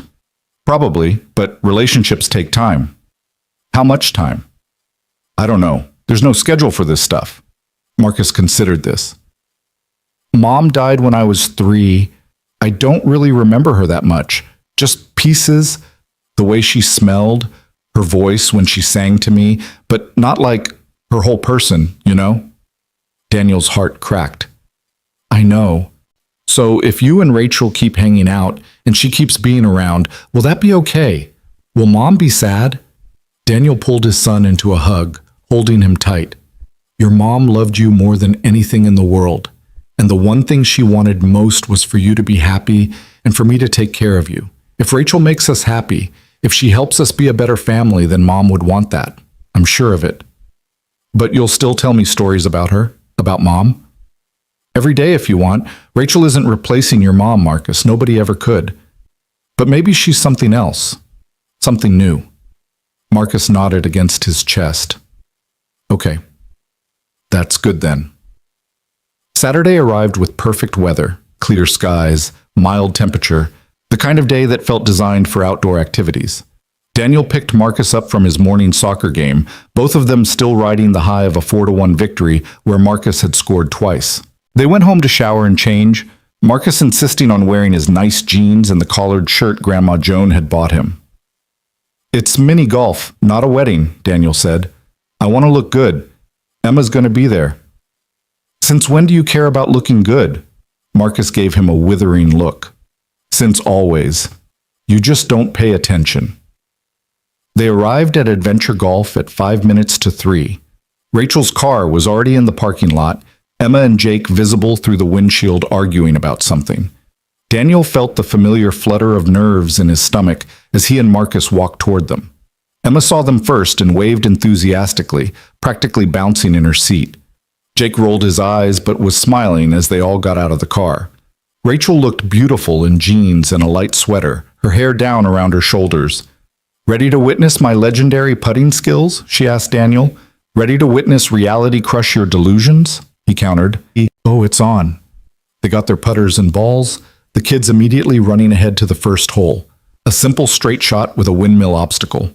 Emma lined up her shot with intense concentration, tapped the ball, and watched it roll neatly through the windmill and drop into the hole. "Hole in one!" she shrieked, jumping up and down. Marcus high-fived her, then stepped up for his turn. His ball made it through the windmill but bounced off the back wall, rolling back toward him. "This is rigged." "It's called physics," Jake said, then proceeded to sink his ball in 2 shots. Rachel went next, taking her time to line up the angle. Her ball went through the windmill, curved along the edge of the hole, and dropped in. "What were you saying about reality-crushing delusions?" she asked Daniel sweetly. "That was luck." "Prove it." Daniel stepped up, feeling the pressure of 4 pairs of eyes on him. He'd played mini-golf maybe twice in the last 5 years, both times at Marcus's birthday parties where he'd been more focused on managing children than actually playing. But he'd claimed excellence, and now he had to deliver.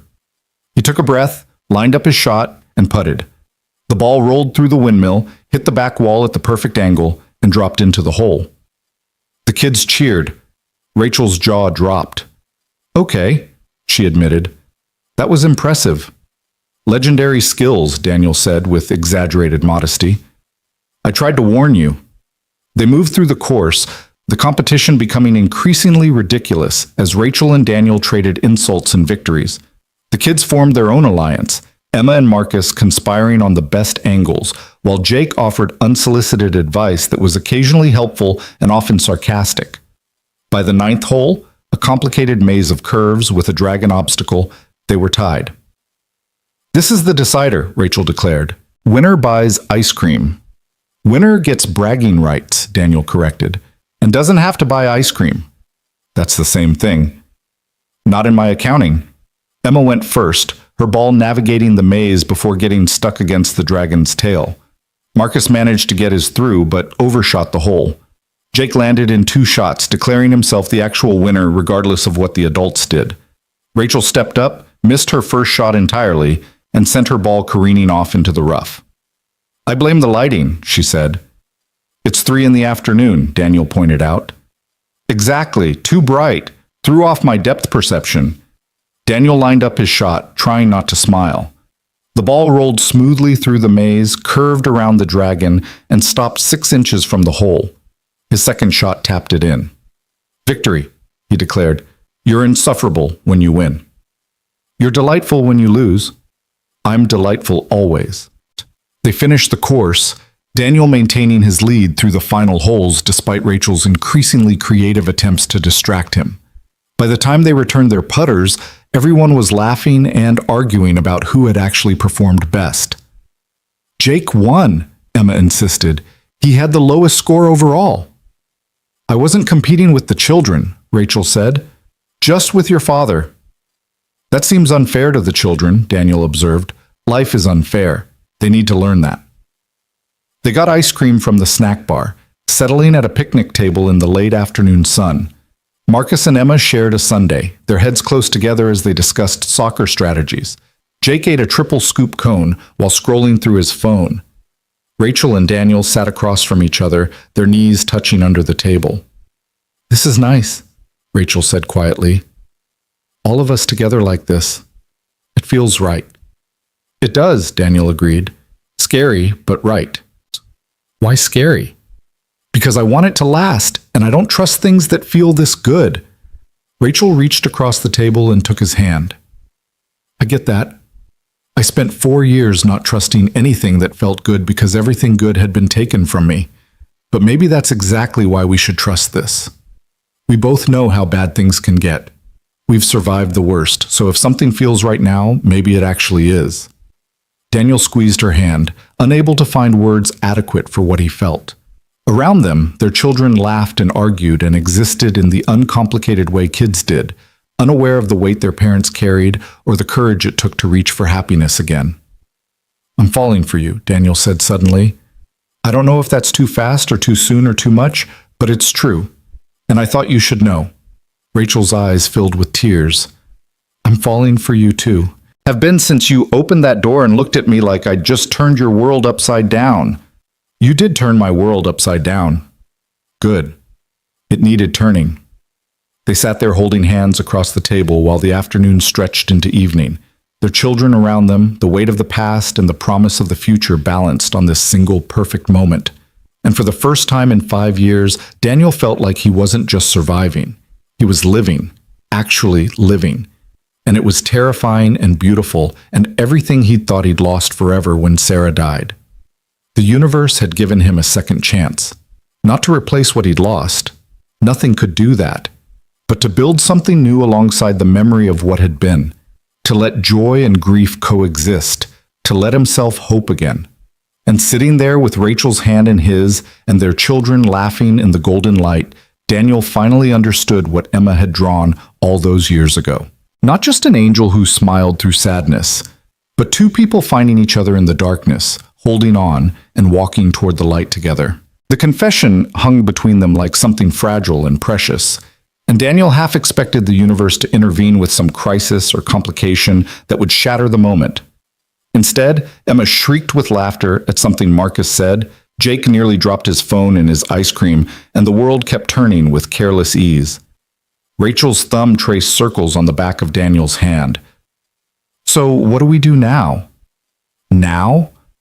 Now that we've admitted we're falling for each other, do we keep pretending this is casual? Do we have some kind of defining the relationship conversation? Do we panic and retreat for a few days to process our feelings? Her smile was shaky. I'm out of practice with this. It's been a long time since I fell for anyone. Same. And I don't think there's a rule book for our situation. Daniel glanced at their kids, then back at Rachel. But I know I don't want to retreat. I've spent 5 years retreating from everything that felt too big or too real. I'm done with that. So we move forward?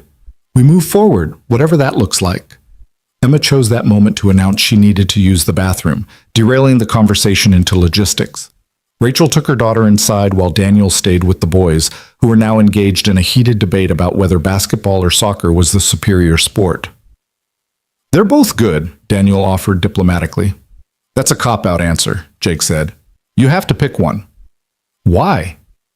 Because neutrality is for people without opinions.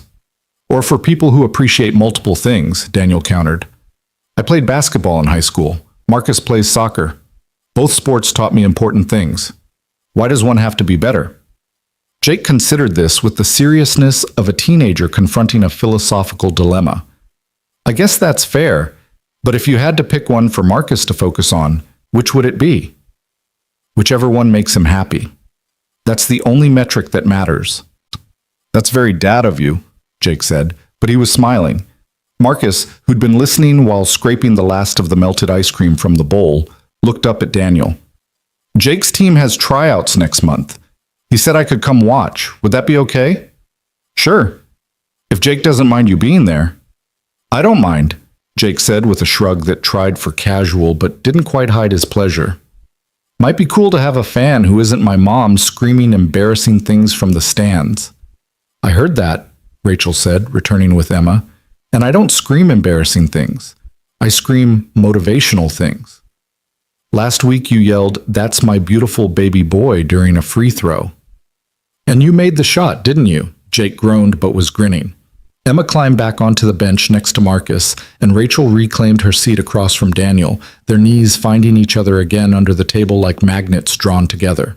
We should probably think about dinner, Rachel said, checking her watch. It's almost 5:30. There's that pizza place on Burnside, Daniel suggested, the one with the arcade. Marcus loves it. Pizza sounds perfect.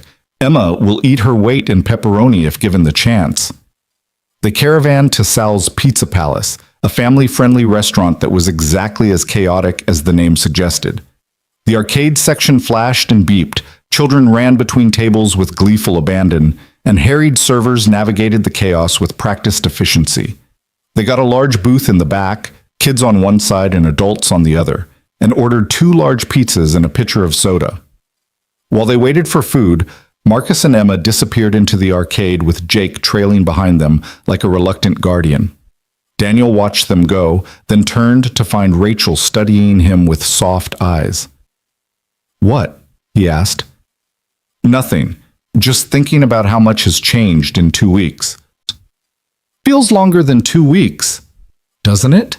Like we've known each other for years. Rachel paused, seeming to gather her thoughts. "Can I ask you something? About Sarah?" Daniel felt his shoulders tense automatically, the old defensive reflex.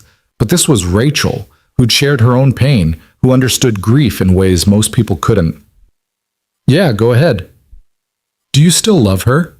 The question was gentle but direct, and Daniel appreciated that she didn't dance around it. "I'll always love her. She was my wife, Marcus's mother, the person I thought I'd spend my life with. That doesn't just disappear. I'm not asking if it disappears. I'm asking if it leaves room for something else. For someone else." Rachel's voice was steady, but her eyes held vulnerability. "Because I need to know if I'm competing with a memory. If part of your heart will always be locked away in a place I can't reach." Daniel reached across the table and took both her hands. "Sarah was my past. She'll always be part of my story, part of who Marcus and I are. But she's not my future. I spent 5 years thinking the best part of my life was over, that I'd had my chance at love and lost it. Then you showed up on my doorstep and everything shifted." He squeezed her hands. "You're not competing with her memory. You're something completely different. Something new. What if I can't live up to what you had? What if you're not supposed to? What if this is its own thing, not better or worse, but just different?" Daniel felt the truth of the words as he spoke them. "I loved Sarah with the intensity of someone young and naive who thought love could fix anything. She got sick and I couldn't fix it, and that nearly destroyed me. But I'm not that person anymore. I'm older, scarred, carrying baggage I'll never fully set down. And maybe that's what makes this work. We're both broken in ways that fit together. Rachel's eyes glistened with unshed tears. I spent 4 years thinking I'd never trust anyone again. My ex abandoned us when we needed him most, and I decided that was it. I'd raise my kids alone, focus on survival, never let anyone close enough to hurt us like that again. She took a shaky breath. But you walked into my life already knowing the worst thing that ever happened to us. Already understanding what it means to fight for your child's life. And instead of running from our complications, you just stayed. You keep showing up. So do you. We're pretty good at showing up, huh? We've had a lot of practice. The pizza arrived, breaking the intensity of the moment. The kids returned from the arcade, Marcus and Emma arguing about who'd gotten the highest score on some racing game, while Jake settled the dispute with the authority of someone who'd long ago mastered the art of sibling mediation. They ate and laughed and argued over the last piece of pepperoni, and Daniel felt the strangeness of it all, how quickly this had started to feel normal. Natural. Right. After dinner, they stood in the parking lot under the glow of streetlights, reluctant to end the day. Emma was drooping against Rachel's side, exhausted from the combined excitement of mini golf and arcade games. Marcus was still wired, bouncing on his toes and asking if they could do this again next weekend. "We'll see," Daniel said, the automatic parent response. "That means yes," Marcus informed Emma confidently. "When parents say we'll see about something fun, it always means yes." "Not always," Rachel corrected, but she was smiling. Jake loaded into Rachel's car, already texting someone. Emma hugged Marcus goodbye, a sleepy squeeze that Marcus returned with surprising gentleness. Then she turned to Daniel and wrapped her arms around his waist. "Thank you for coming today," she murmured against his shirt. "I like when we're all together. It feels like family." Daniel's throat tightened. He crouched down to her level. "I like it too, Em. Will you come to my next soccer game? Mom gets really loud and it's embarrassing, but it's less embarrassing if other people are there too." "I'll be there. I promise." Emma beamed and climbed into the car. Rachel lingered, close enough that Daniel could smell her perfume again, something that was becoming familiar, comforting.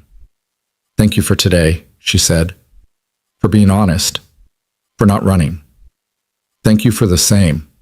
They stood there for a moment that stretched longer than it should have, both aware that their kids were watching from their respective cars. Finally, Rachel rose on her toes and kissed his cheek, quick and soft. "I'll call you tomorrow," she whispered. "I'll be waiting." Daniel watched her drive away, then got into his own car where Marcus was watching him with knowing eyes. "You kissed," Marcus observed. "She kissed my cheek. That's not the same as kissing.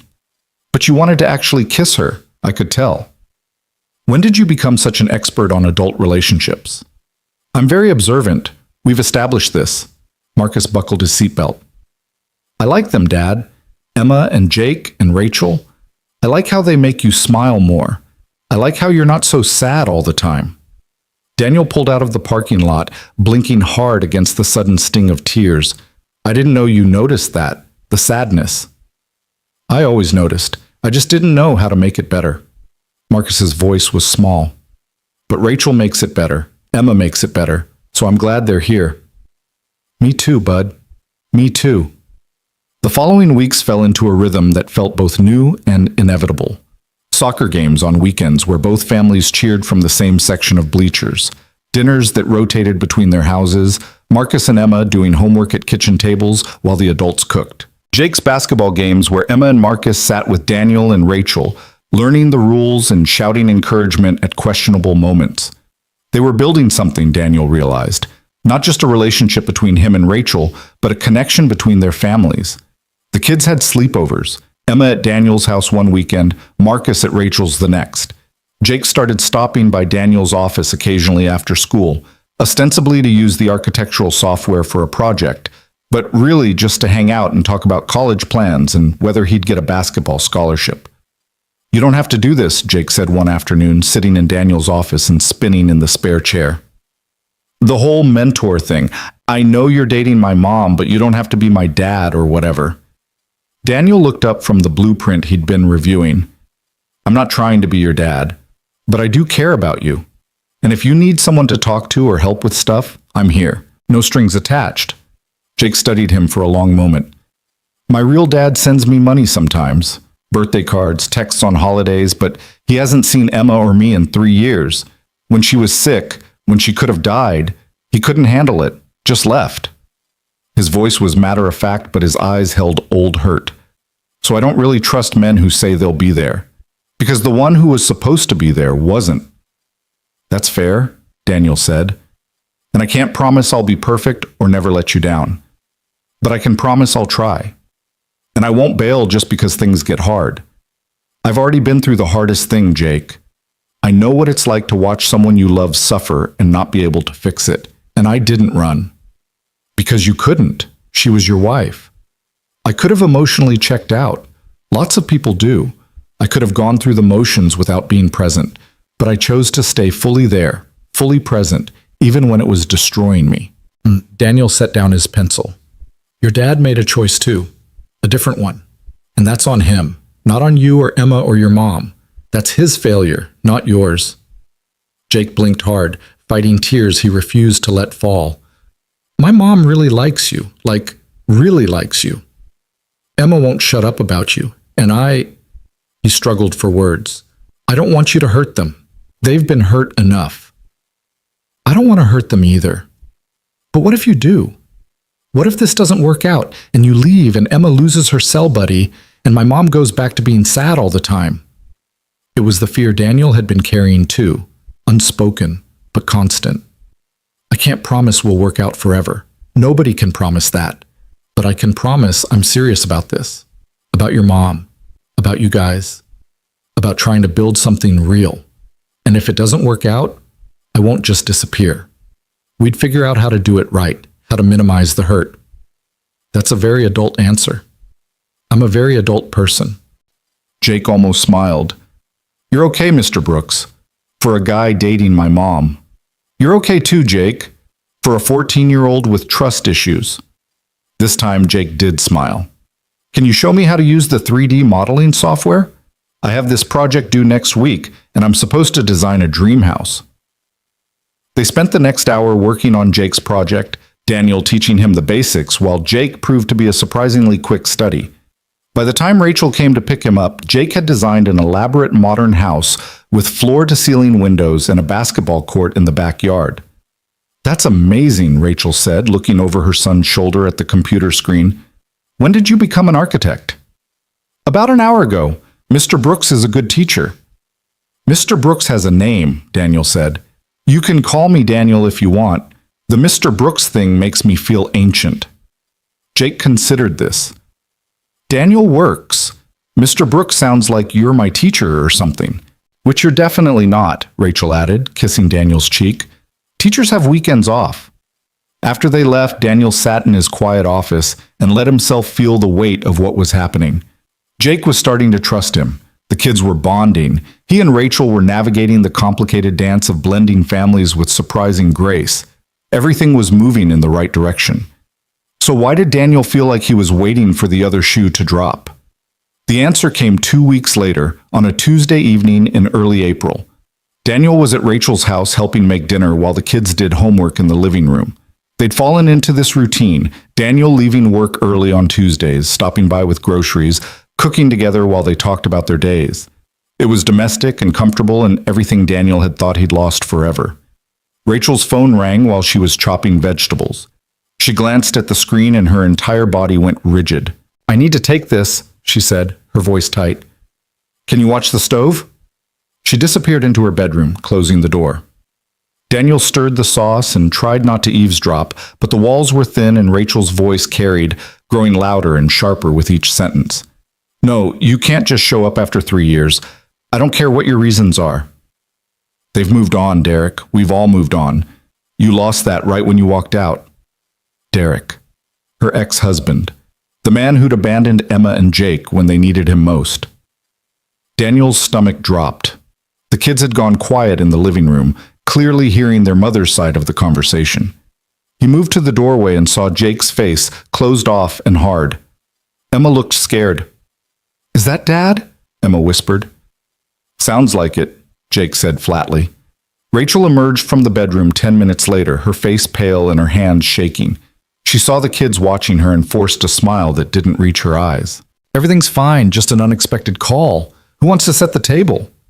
What did Dad want? Jake's voice was challenging. We'll talk about it after dinner. I want to talk about it now. Rachel glanced at Daniel, and he could see the apology in her eyes. Sorry you're witnessing this. Sorry it's happening at all. Sorry for dragging you into our mess.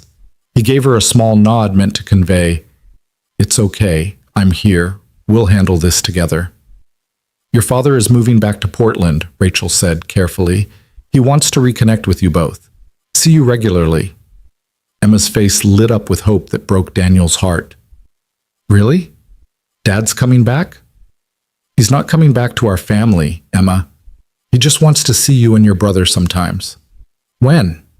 Emma was already off the couch. Can we see him this weekend? Can he come to my soccer game? We'll see. I need to talk to him more about what this looks like. There are complications. Jake hadn't moved. He left us. Why would we want to see him?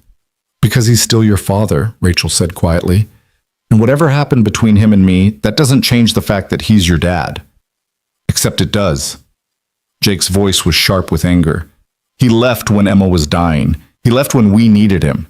He doesn't get to just come back now that everything's fine and pretend it didn't happen. Jake, I don't want to see him. I don't care if he's back in Portland or on Mars. He stopped being my dad the day he walked out. Jake grabbed his backpack. I'm going to Tyler's house. I'll be back later. He was gone before Rachel could respond, the front door slamming behind him. Emma stood in the middle of the living room, tears streaming down her face. Is Jake right? Is Dad not our dad anymore? Rachel pulled her daughter into a hug. He'll always be your dad, sweetie, but sometimes relationships are complicated. Sometimes people make mistakes that are hard to forgive. But he's coming back. That means he's sorry, right? That means he wants to be our dad again. I don't know what it means yet, but we'll figure it out together, okay? Emma nodded against her mother's shoulder, but Daniel could see she was still crying. He felt helpless, standing there in someone else's kitchen while their family drama unfolded. This wasn't his place. These weren't his kids. But Rachel looked at him over Emma's head with such raw need that he couldn't just leave. Dinner was quiet and strained. Emma picked at her food and asked questions Rachel answered with careful neutrality. Daniel mostly stayed silent, unsure of his role in this conversation. After Emma went to her room to read, Rachel sank into the couch and put her face in her hands. I'm sorry, she said, her voice muffled. You didn't sign up for this. Daniel sat beside her and pulled her against his chest. Yes, I did. When I said I was serious about you, about your family, this was part of the package. Derek showing up out of nowhere was not part of any package. Okay, fine. But dealing with complications together was definitely part of it. He kissed the top of her head. Talk to me. What's really going on? Rachel took a shaky breath. He called 3 weeks ago. I didn't tell you because I didn't think it would amount to anything. He said he was moving back to Portland for a job, that he wanted to see the kids, that he'd been in therapy and realized he'd made a mistake leaving. I told him he couldn't just waltz back into their lives after 3 years of nothing but birthday cards and guilt money. What did he say? He said he knew he'd screwed up, but he wanted a chance to make it right. That Emma and Jake deserved to have their father in their lives. Rachel's laugh was bitter. And legally, he's right. He has visitation rights. I can't keep them from him unless I can prove he's a danger, which he's not. He's just a coward who ran when things got hard. What do you want to do? I want to protect my kids. Jake is old enough to decide for himself, and he's made his position clear, but Emma, Rachel's voice broke. Emma still wants her daddy. She's 9 years old, and she doesn't understand why he left, doesn't understand that people who are supposed to love you can just abandon you. She thinks he came back because he loves her. Maybe he does love her, in his own screwed up way. Love means staying. Love means showing up even when it's hard, even when you're scared, even when you don't know what to do. Derek doesn't know how to love like that. He only knows how to love when it's easy. Daniel held her while she cried, feeling the weight of a situation he had no power to fix. This was her past intruding on their present, complicated and messy, in ways that made his own grief feel simple by comparison. At least Sarah had died. At least there was finality to their ending. Rachel had to navigate the ongoing presence of someone who'd hurt her family, who still had legal rights and emotional claims despite his abandonment. When Rachel's phone buzzed with a text from Jake saying he'd be staying at Tyler's house for the night, Daniel made a decision. "I'm staying," he said. "Tonight. On the couch or wherever, but I'm not leaving you to deal with this alone." "Daniel, you don't have to." "I know I don't have to. I want to." He pulled back to look at her. "I told Jake I wouldn't run when things got hard. I'm telling you the same thing. This is hard, and I'm staying anyway." Rachel's eyes filled with fresh tears. "Why are you so good?" "I'm not good. I'm just here. There's a difference." He called his mother-in-law to check on Marcus, who was having dinner at her place. Joan's voice was warm and knowing when he explained he'd be staying at Rachel's. "Good," she said simply. "That woman needs someone who doesn't run. Be that person, Daniel." "I'm trying." "You're doing more than trying. Sarah would be proud of you." The words settled into his chest, warm and painful at once. He spent the night on Rachel's couch, though sleep was elusive. Around 2 in the morning, Rachel appeared in the doorway of the living room, silhouetted by the hallway light. "Can't sleep?" Daniel asked quietly. "Too many thoughts." She crossed to the couch and curled up against him, pulling the blanket over both of them. "Thank you for staying. Where else would I be?" They lay there in the darkness, listening to the house settle around them, both aware that something had shifted. Derek's return was a complication they'd have to navigate, a test of whether what they were building could withstand external pressure. Daniel thought about Jake's question from weeks ago. What if this doesn't work out and you leave? He tightened his arms around Rachel and made a silent promise to her, to himself, to the fragile thing they were building together. He wouldn't be like Derek. He wouldn't run when things got complicated. He'd made a choice 5 years ago to give part of himself to save a stranger's child, a choice born from grief and desperation. And that choice had led him here, to this woman and this family and this moment where staying mattered more than anything. "We'll figure this out," he whispered into her hair. "Whatever Derek wants, whatever happens, we'll handle it together. Promise?" "I promise." Rachel's breathing eventually evened out into sleep, but Daniel lay awake for hours, holding her close and watching the shadows move across the ceiling. The universe had brought them together through impossible circumstances, had given him a second chance at love he'd never expected to find. He wasn't going to let Derek or fear or the weight of their complicated histories destroy that. Morning would come with its challenges and decisions. Jake would return home angry and hurt. Emma would ask more questions about when she could see her father. Rachel would have to navigate the legal and emotional minefield of co-parenting with a man who'd forfeited his right to that role years ago. But for now, in the quiet darkness, Daniel held Rachel and let himself believe they were strong enough to weather whatever storm was coming. They'd both survived worse. They'd both rebuilt themselves from nothing. And maybe that was exactly what made them capable of this. Two broken people who understood that love wasn't about perfection or easy answers. It was about showing up, staying present, and choosing each other even when the universe threw complications in their path. The first light of dawn was creeping through the windows when Rachel stirred against him. "What time is it?" she murmured. "Almost 6. Marcus is probably wondering where I am." "You should go. I need to talk to Emma before school anyway." But neither of them moved, reluctant to let go of the peace they'd found in the darkness. Finally, Rachel sat up and Daniel did the same, both of them rumpled and exhausted and facing a day that would be harder than yesterday. "For what it's worth," Daniel said, standing and folding the blanket, "I think you're an incredible mother. However you decide to handle Derek, whatever you think is best for Emma and Jake, I trust your judgment, and I'm here to support whatever you need." Rachel stood and wrapped her arms around him, holding on like he was an anchor in rough seas. "I don't know what I did to deserve you showing up in my life, but I'm grateful every single day." The feeling is mutual. He kissed her forehead and left, driving through empty streets toward his own house and his own son and the life that was becoming increasingly entangled with Rachel's. Whatever happened next, they'd face it together. And somehow, that made even Derek's return feel manageable. Marcus was eating cereal at the kitchen table when Daniel walked through the door at 6:30, still wearing yesterday's clothes and carrying the weight of a sleepless night on his face. His son looked up, assessed the situation with the frightening perceptiveness of children who'd learned to read their parents' moods, and simply said, "Is Rachel okay?" Daniel poured himself coffee before answering. "She's dealing with some complicated stuff. Her ex-husband is moving back to Portland and wants to see the kids." "The dad who left when Emma was sick?" "Yeah, that one." Marcus pushed his cereal around the bowl thoughtfully. "That's bad, right? Because he hurt them and now he wants to come back?" "It's complicated. He's still their father, so legally he has rights. But emotionally, it's a mess. Jake doesn't want to see him at all. Emma does because she's younger and doesn't fully understand what happened. What about Rachel? What does she want?" Daniel sat down across from his son. "She wants to protect her kids, make sure they don't get hurt again, but she also knows she can't control everything, and that's terrifying for a parent." Marcus considered this with the gravity of someone twice his age. "Are you going to help her?" "I'm going to try, if she'll let me." "She'll let you. She trusts you." Marcus took another bite of cereal. "So do Emma and Jake. Even Jake, and he doesn't trust anybody."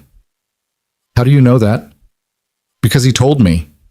When we were shooting hoops last week, he said you're the first adult besides his mom who actually listens when he talks, instead of just pretending to care." Daniel felt something warm and painful expand in his chest. "He said that?" "Yeah. And then he said if I told anyone he said something nice, he'd deny it and make me look stupid. So don't mention it." Marcus grinned. "But I figured you should know." They finished breakfast in comfortable silence. Then Daniel drove Marcus to school before heading to his office. Work was a welcome distraction, a community center project that required his full attention, meetings with contractors, blueprints that needed revising.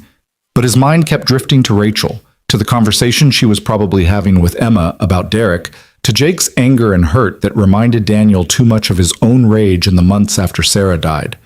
His phone buzzed around noon, a text from Rachel. "Derek wants to meet Emma this Saturday. Just coffee, supervised by me. I told him Jake isn't ready. Am I doing this wrong?" Daniel called her instead of texting back. She answered on the first ring. "Tell me I'm not making a mistake," she said without preamble. "You're not making a mistake. You're making the best decision you can with impossible options. It feels like a betrayal. Of everything we went through, everything the kid suffered while he was absent. But keeping Emma from her father when she wants to see him would feel like a different kind of betrayal. To her." Daniel leaned back in his chair. "You're in a no-win situation, Rachel. Whatever you choose, someone gets hurt. So you're choosing the option that hurts the least in the long run. What if he disappoints her? What if he shows up Saturday and then disappears again? Then you'll be there to pick up the pieces, like you've been doing for 5 years." Rachel was quiet for a long moment. "I'm scared, Daniel. Not for me. I'm over him. Over the anger and hurt, but I'm scared for Emma. She's built up this fantasy of her father coming back and everything being perfect. Reality is going to crush that, and I don't know how to protect her from it." "You can't protect her from it. You can only be there when it happens." Daniel paused. "Do you want me there? On Saturday?" "I can come with you, stay in the background, just be present if you need backup." "You do that?" "Rachel, I'd do anything for you. I thought we'd established that." He heard her take a shaky breath. "Okay, yes. I want you there, not sitting with us. That would be too weird. But nearby, in case everything falls apart. I'll be there." Saturday arrived with deceptive sunshine, the kind of perfect spring day that felt at odds with the tension thrumming through Daniel's body. He picked up Marcus early and explained the situation. They were going to the coffee shop where Rachel was meeting Derek, not to interfere, but just to be available if needed. "So we're like backup?" Marcus asked, eyes wide. "Exactly like backup." "Cool. I've never been backup before." They arrived at the coffee shop 15 minutes early and claimed a table in the corner with a clear view of the entrance. Marcus brought a book and his handheld game console, prepared to entertain himself. Daniel ordered coffee he didn't drink and watched the door with mounting anxiety. Rachel arrived at 2 o'clock with Emma, who was dressed in her favorite purple dress and had clearly spent extra time on her hair. Even from across the room, Daniel could see the hope and nervousness radiating from the 9-year-old. Rachel spotted Daniel immediately and gave him a small, grateful smile before guiding Emma to a table by the window. Derek showed up 10 minutes late. Daniel recognized him from photos he'd seen at Rachel's house. Tall, conventionally handsome, wearing an expensive suit that screamed recent success.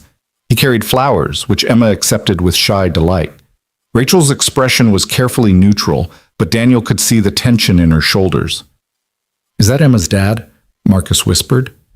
"Yeah. He looks like a person who's trying really hard to look like a good person." Daniel almost laughed despite the situation. "That's surprisingly perceptive." "I'm full of surprises." They watched the meeting unfold from a distance. Emma did most of the talking, animated and bright, clearly trying to fill the awkward silences. Derek nodded a lot, smiled at appropriate moments, but even from across the room, Daniel could see the discomfort in his posture. This was a man fulfilling an obligation, not connecting with his daughter.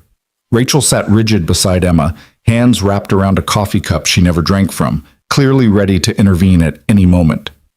30 minutes in, Emma got up to use the bathroom. The second she was gone, Derek leaned toward Rachel and said something that made her face go hard. Daniel saw her respond, sharp and quick, saw Derek's expression shift to defensive anger. When Emma returned, the energy at the table had changed, brittle and false, everyone pretending the tension wasn't suffocating. The meeting lasted exactly 1 hour. Derek left first, giving Emma an awkward half hug and promising to call soon. The second he was gone, Emma's smile crumbled. She sat back down and burst into tears while Rachel gathered her close, shooting Daniel a look that said, "We're leaving now. Follow us." They caravanned back to Rachel's house.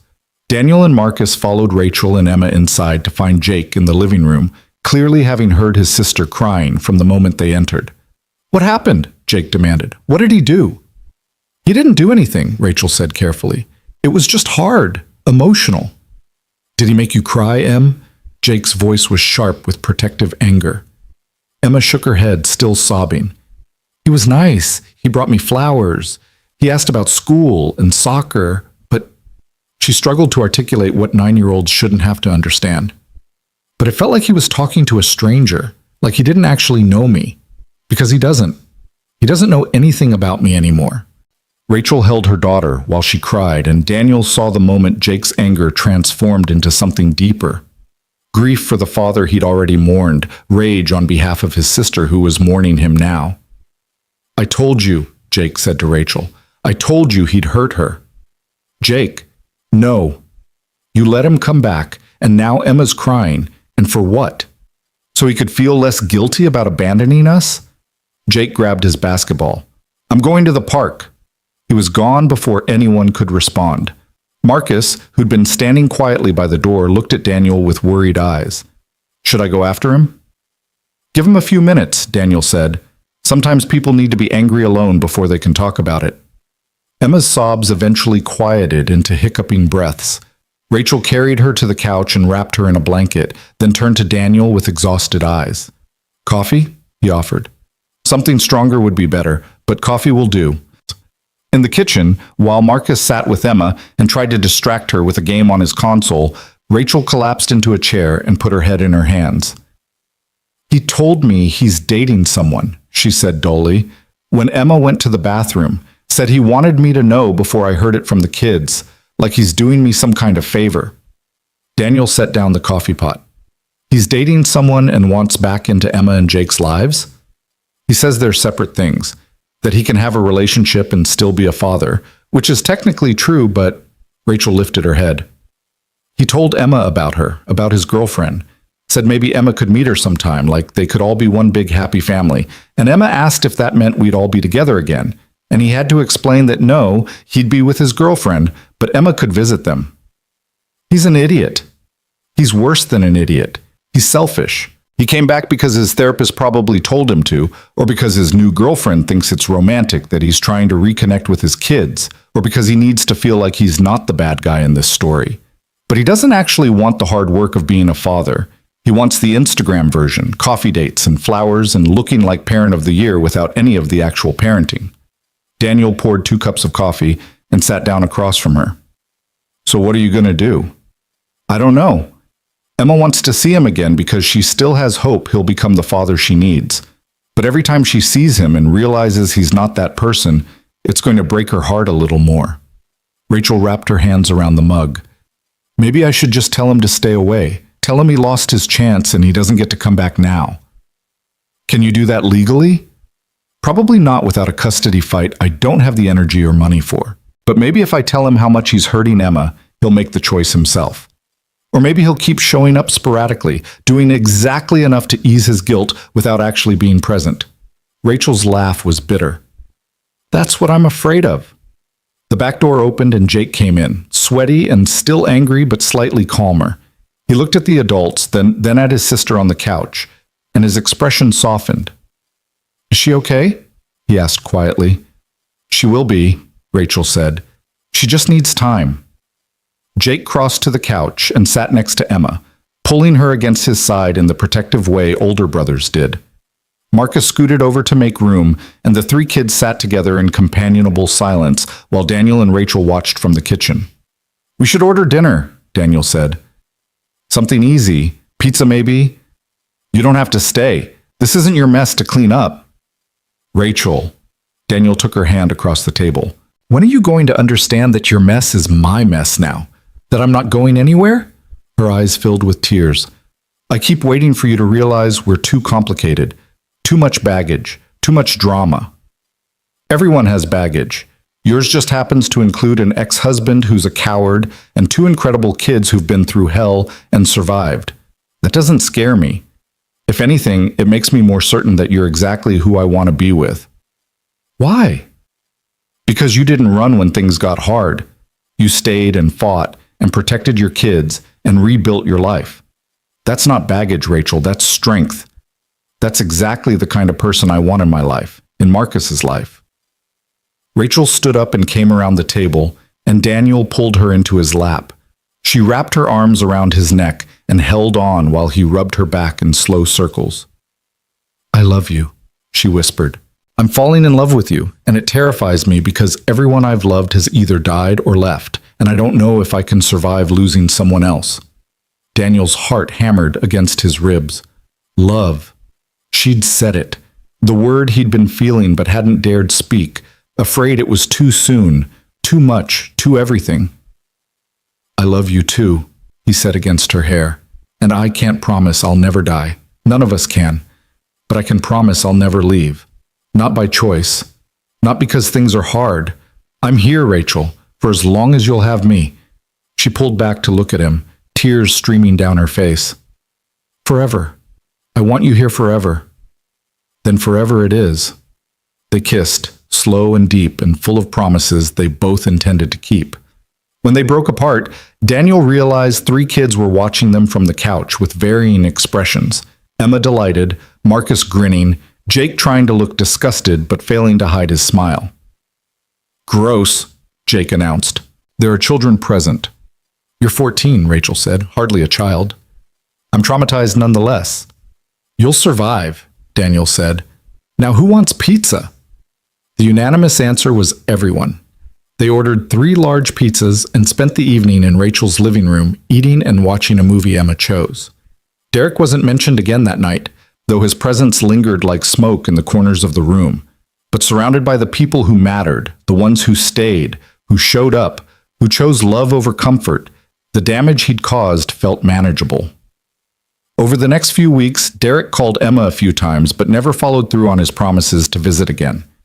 Each broken promise hurt less than the one before, as Emma slowly began to understand what Daniel and Rachel and Jake had known all along. Her father was never going to be the person she needed him to be. It was a hard lesson for a 9-year-old to learn, but she had a mother who loved her fiercely, and a brother who would protect her always, and a man who'd saved her life and was now becoming part of her family in ways that mattered more than biology. One Saturday in May, exactly 2 months after that first blind date that wasn't really a date, Daniel stood in his kitchen making breakfast while Marcus set the table. They were expecting Rachel and her kids for brunch, a weekly tradition that had developed naturally. The doorbell rang at exactly 10 o'clock, and Marcus ran to answer it. Emma burst through first, carrying a poster board. I made something for you, she announced to Daniel. He wiped his hands and crouched down to see what she'd created.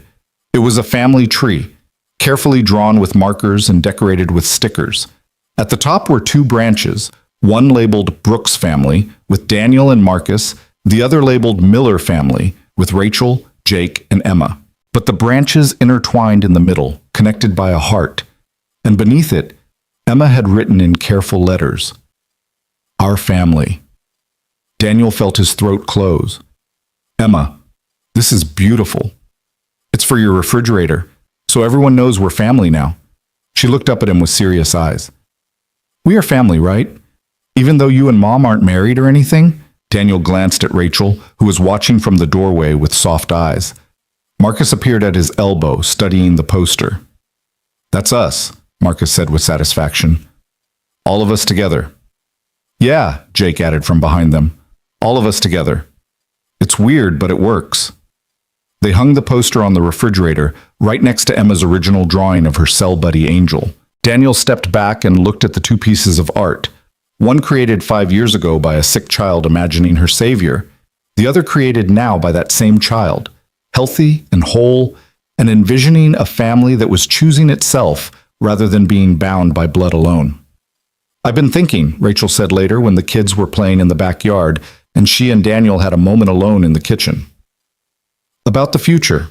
About us." "Yeah?" "Emma asked me last night when you and Marcus were going to move in. She said it's silly that we have two houses when we're always together anyway." Daniel's pulse quickened. "What did you tell her?" "I told her that was a decision you and I would have to make together.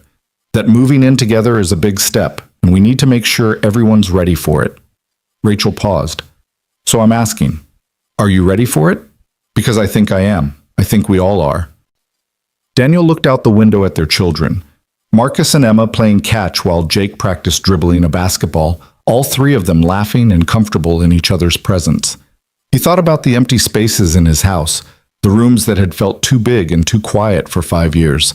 He thought about Rachel's house, always full of noise and life, and the beautiful chaos of a family choosing joy despite the grief they'd survived. "I'm ready," he said.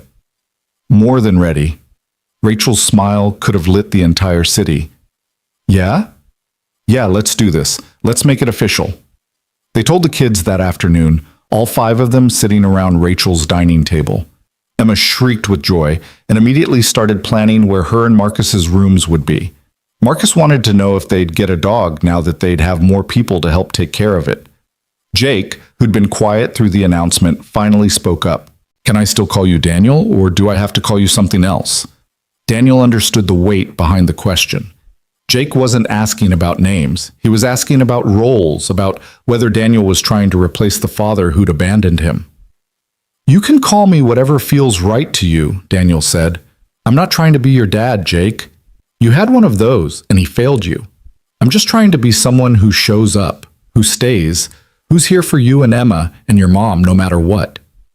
Jake nodded slowly. "Daniel works. Daniel's good." He paused.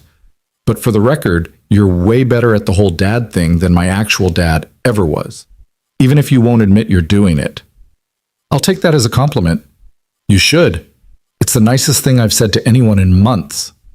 They spent the rest of the afternoon making plans, logistics about which house to live in, how to merge their belongings, when to make the move. They decided on Daniel's house, which was slightly larger and had a better backyard. Emma and Marcus would share the bonus room converted into a gaming space, Jake would get the largest bedroom, and Rachel and Daniel would finally stop pretending they weren't already functioning as a couple. The actual move happened gradually over the summer. Boxes were packed and unpacked, furniture was rearranged, 2 households became one with surprising ease. There were adjustments. Jake needed his space and could be territorial about his things. Emma was used to being the center of attention and had to learn to share. Marcus struggled sometimes with the loss of his father's son, only time with Daniel. But they navigated each challenge together, learning each other's rhythms and routines, becoming a family not through force but through countless small choices to stay and try and choose each other daily. One evening in late August, Daniel stood in his backyard, their backyard now, watching his transformed family. Rachel was at the grill teaching Jake how to flip burgers without burning them.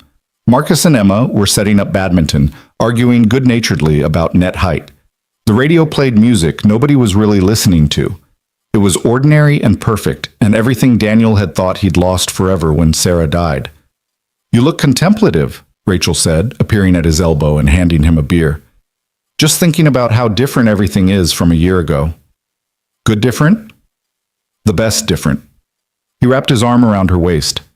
"A year ago I was going through the motions, existing but not really living, taking care of Marcus but not taking care of myself.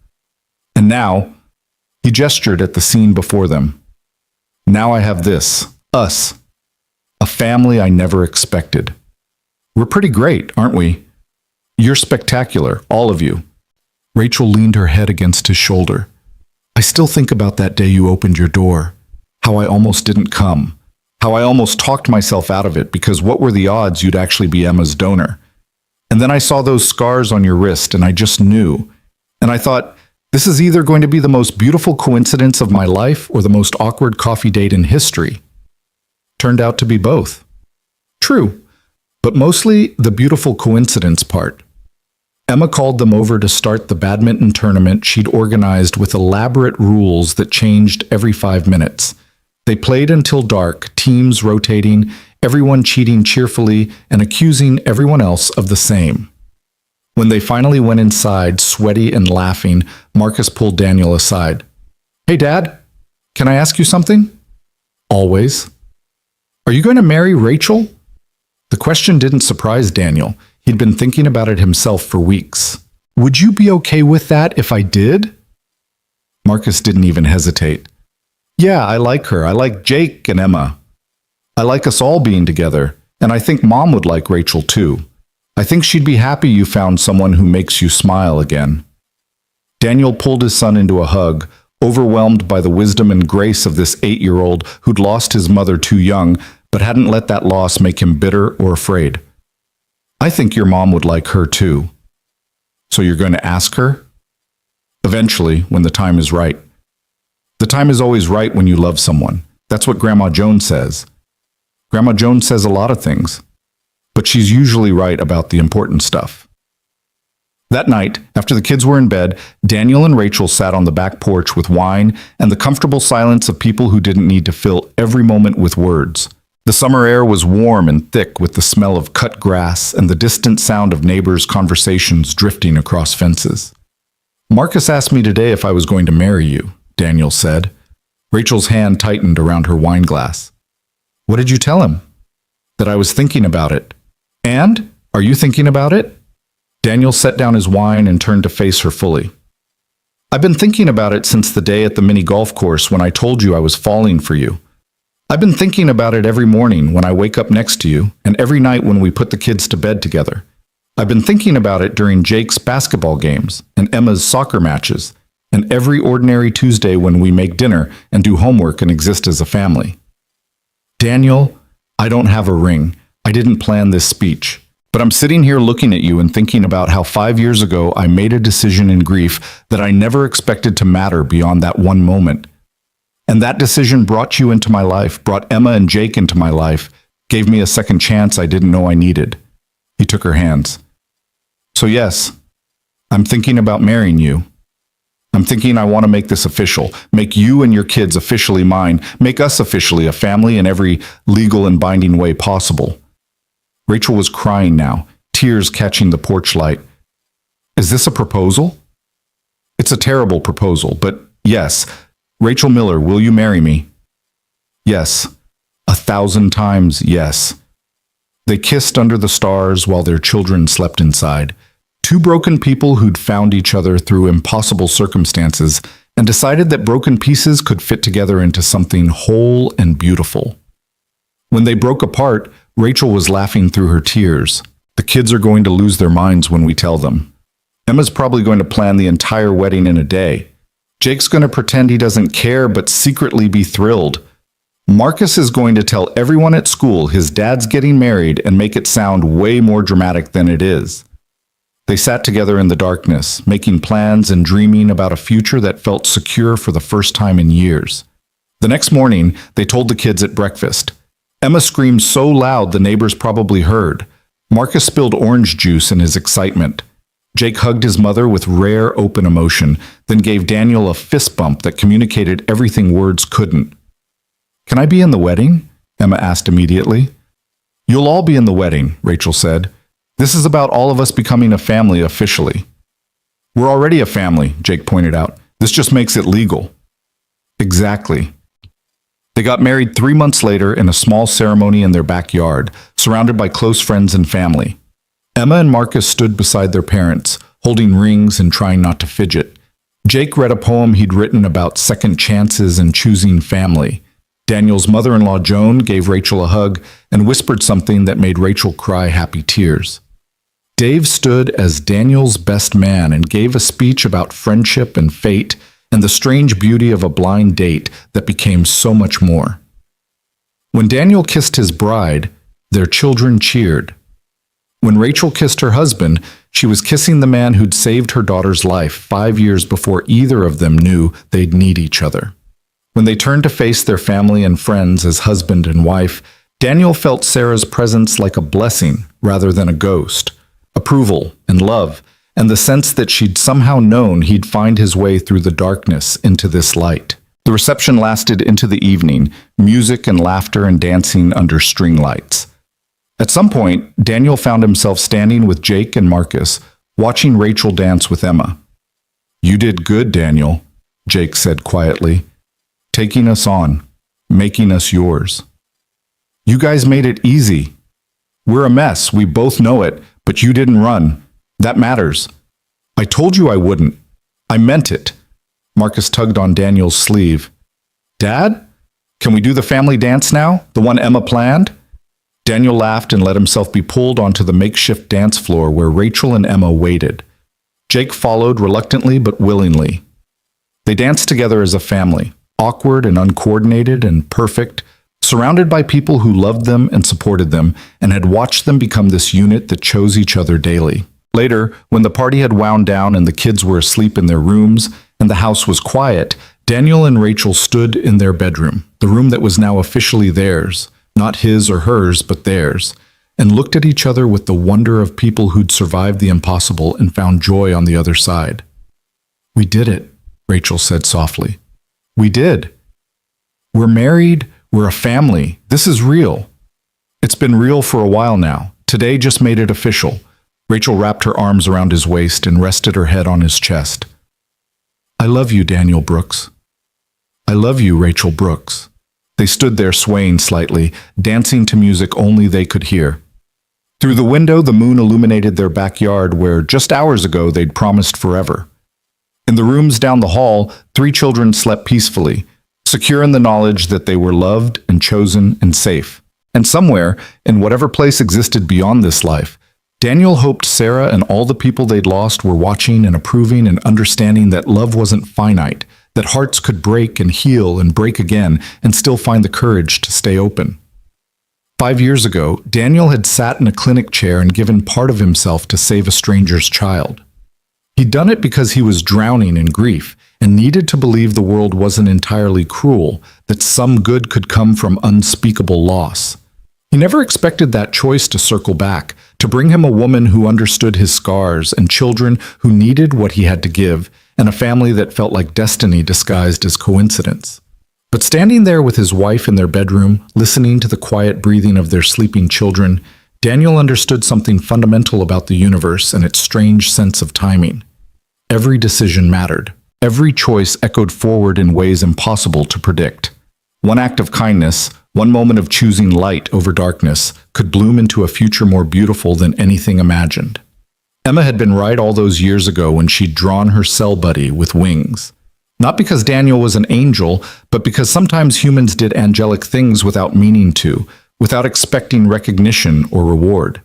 And sometimes those things saved more than one life. They saved families, they saved futures, they created possibilities where none had existed before. Daniel held his wife and thought about the poster on the refrigerator downstairs, the one showing 2 families intertwined into one. He thought about Marcus learning to share his father without resentment, about Emma healing from her father's abandonment by learning what real presence looked like, about Jake slowly lowering his defenses and accepting that not all men would leave, About Rachel trusting again after betrayal, loving again after loss, choosing hope over fear daily. They'd all been broken in different ways, but they'd chosen to be broken together, to let their fractured pieces create something new and whole and stronger than any of them had been alone. That was the real miracle, not the impossible odds of donor and recipient finding each other, but the daily choice to stay, to love, to build a family from the ruins of what they'd lost. Morning would come with its routines and chaos. Marcus would fight with Emma over bathroom time. Jake would sleep through his alarm and have to be woken 3 times. Rachel would make too much coffee and Daniel would burn the toast. They'd navigate the beautiful mess of their blended life with humor and patience and occasional frustration. But they'd do it together, all of them.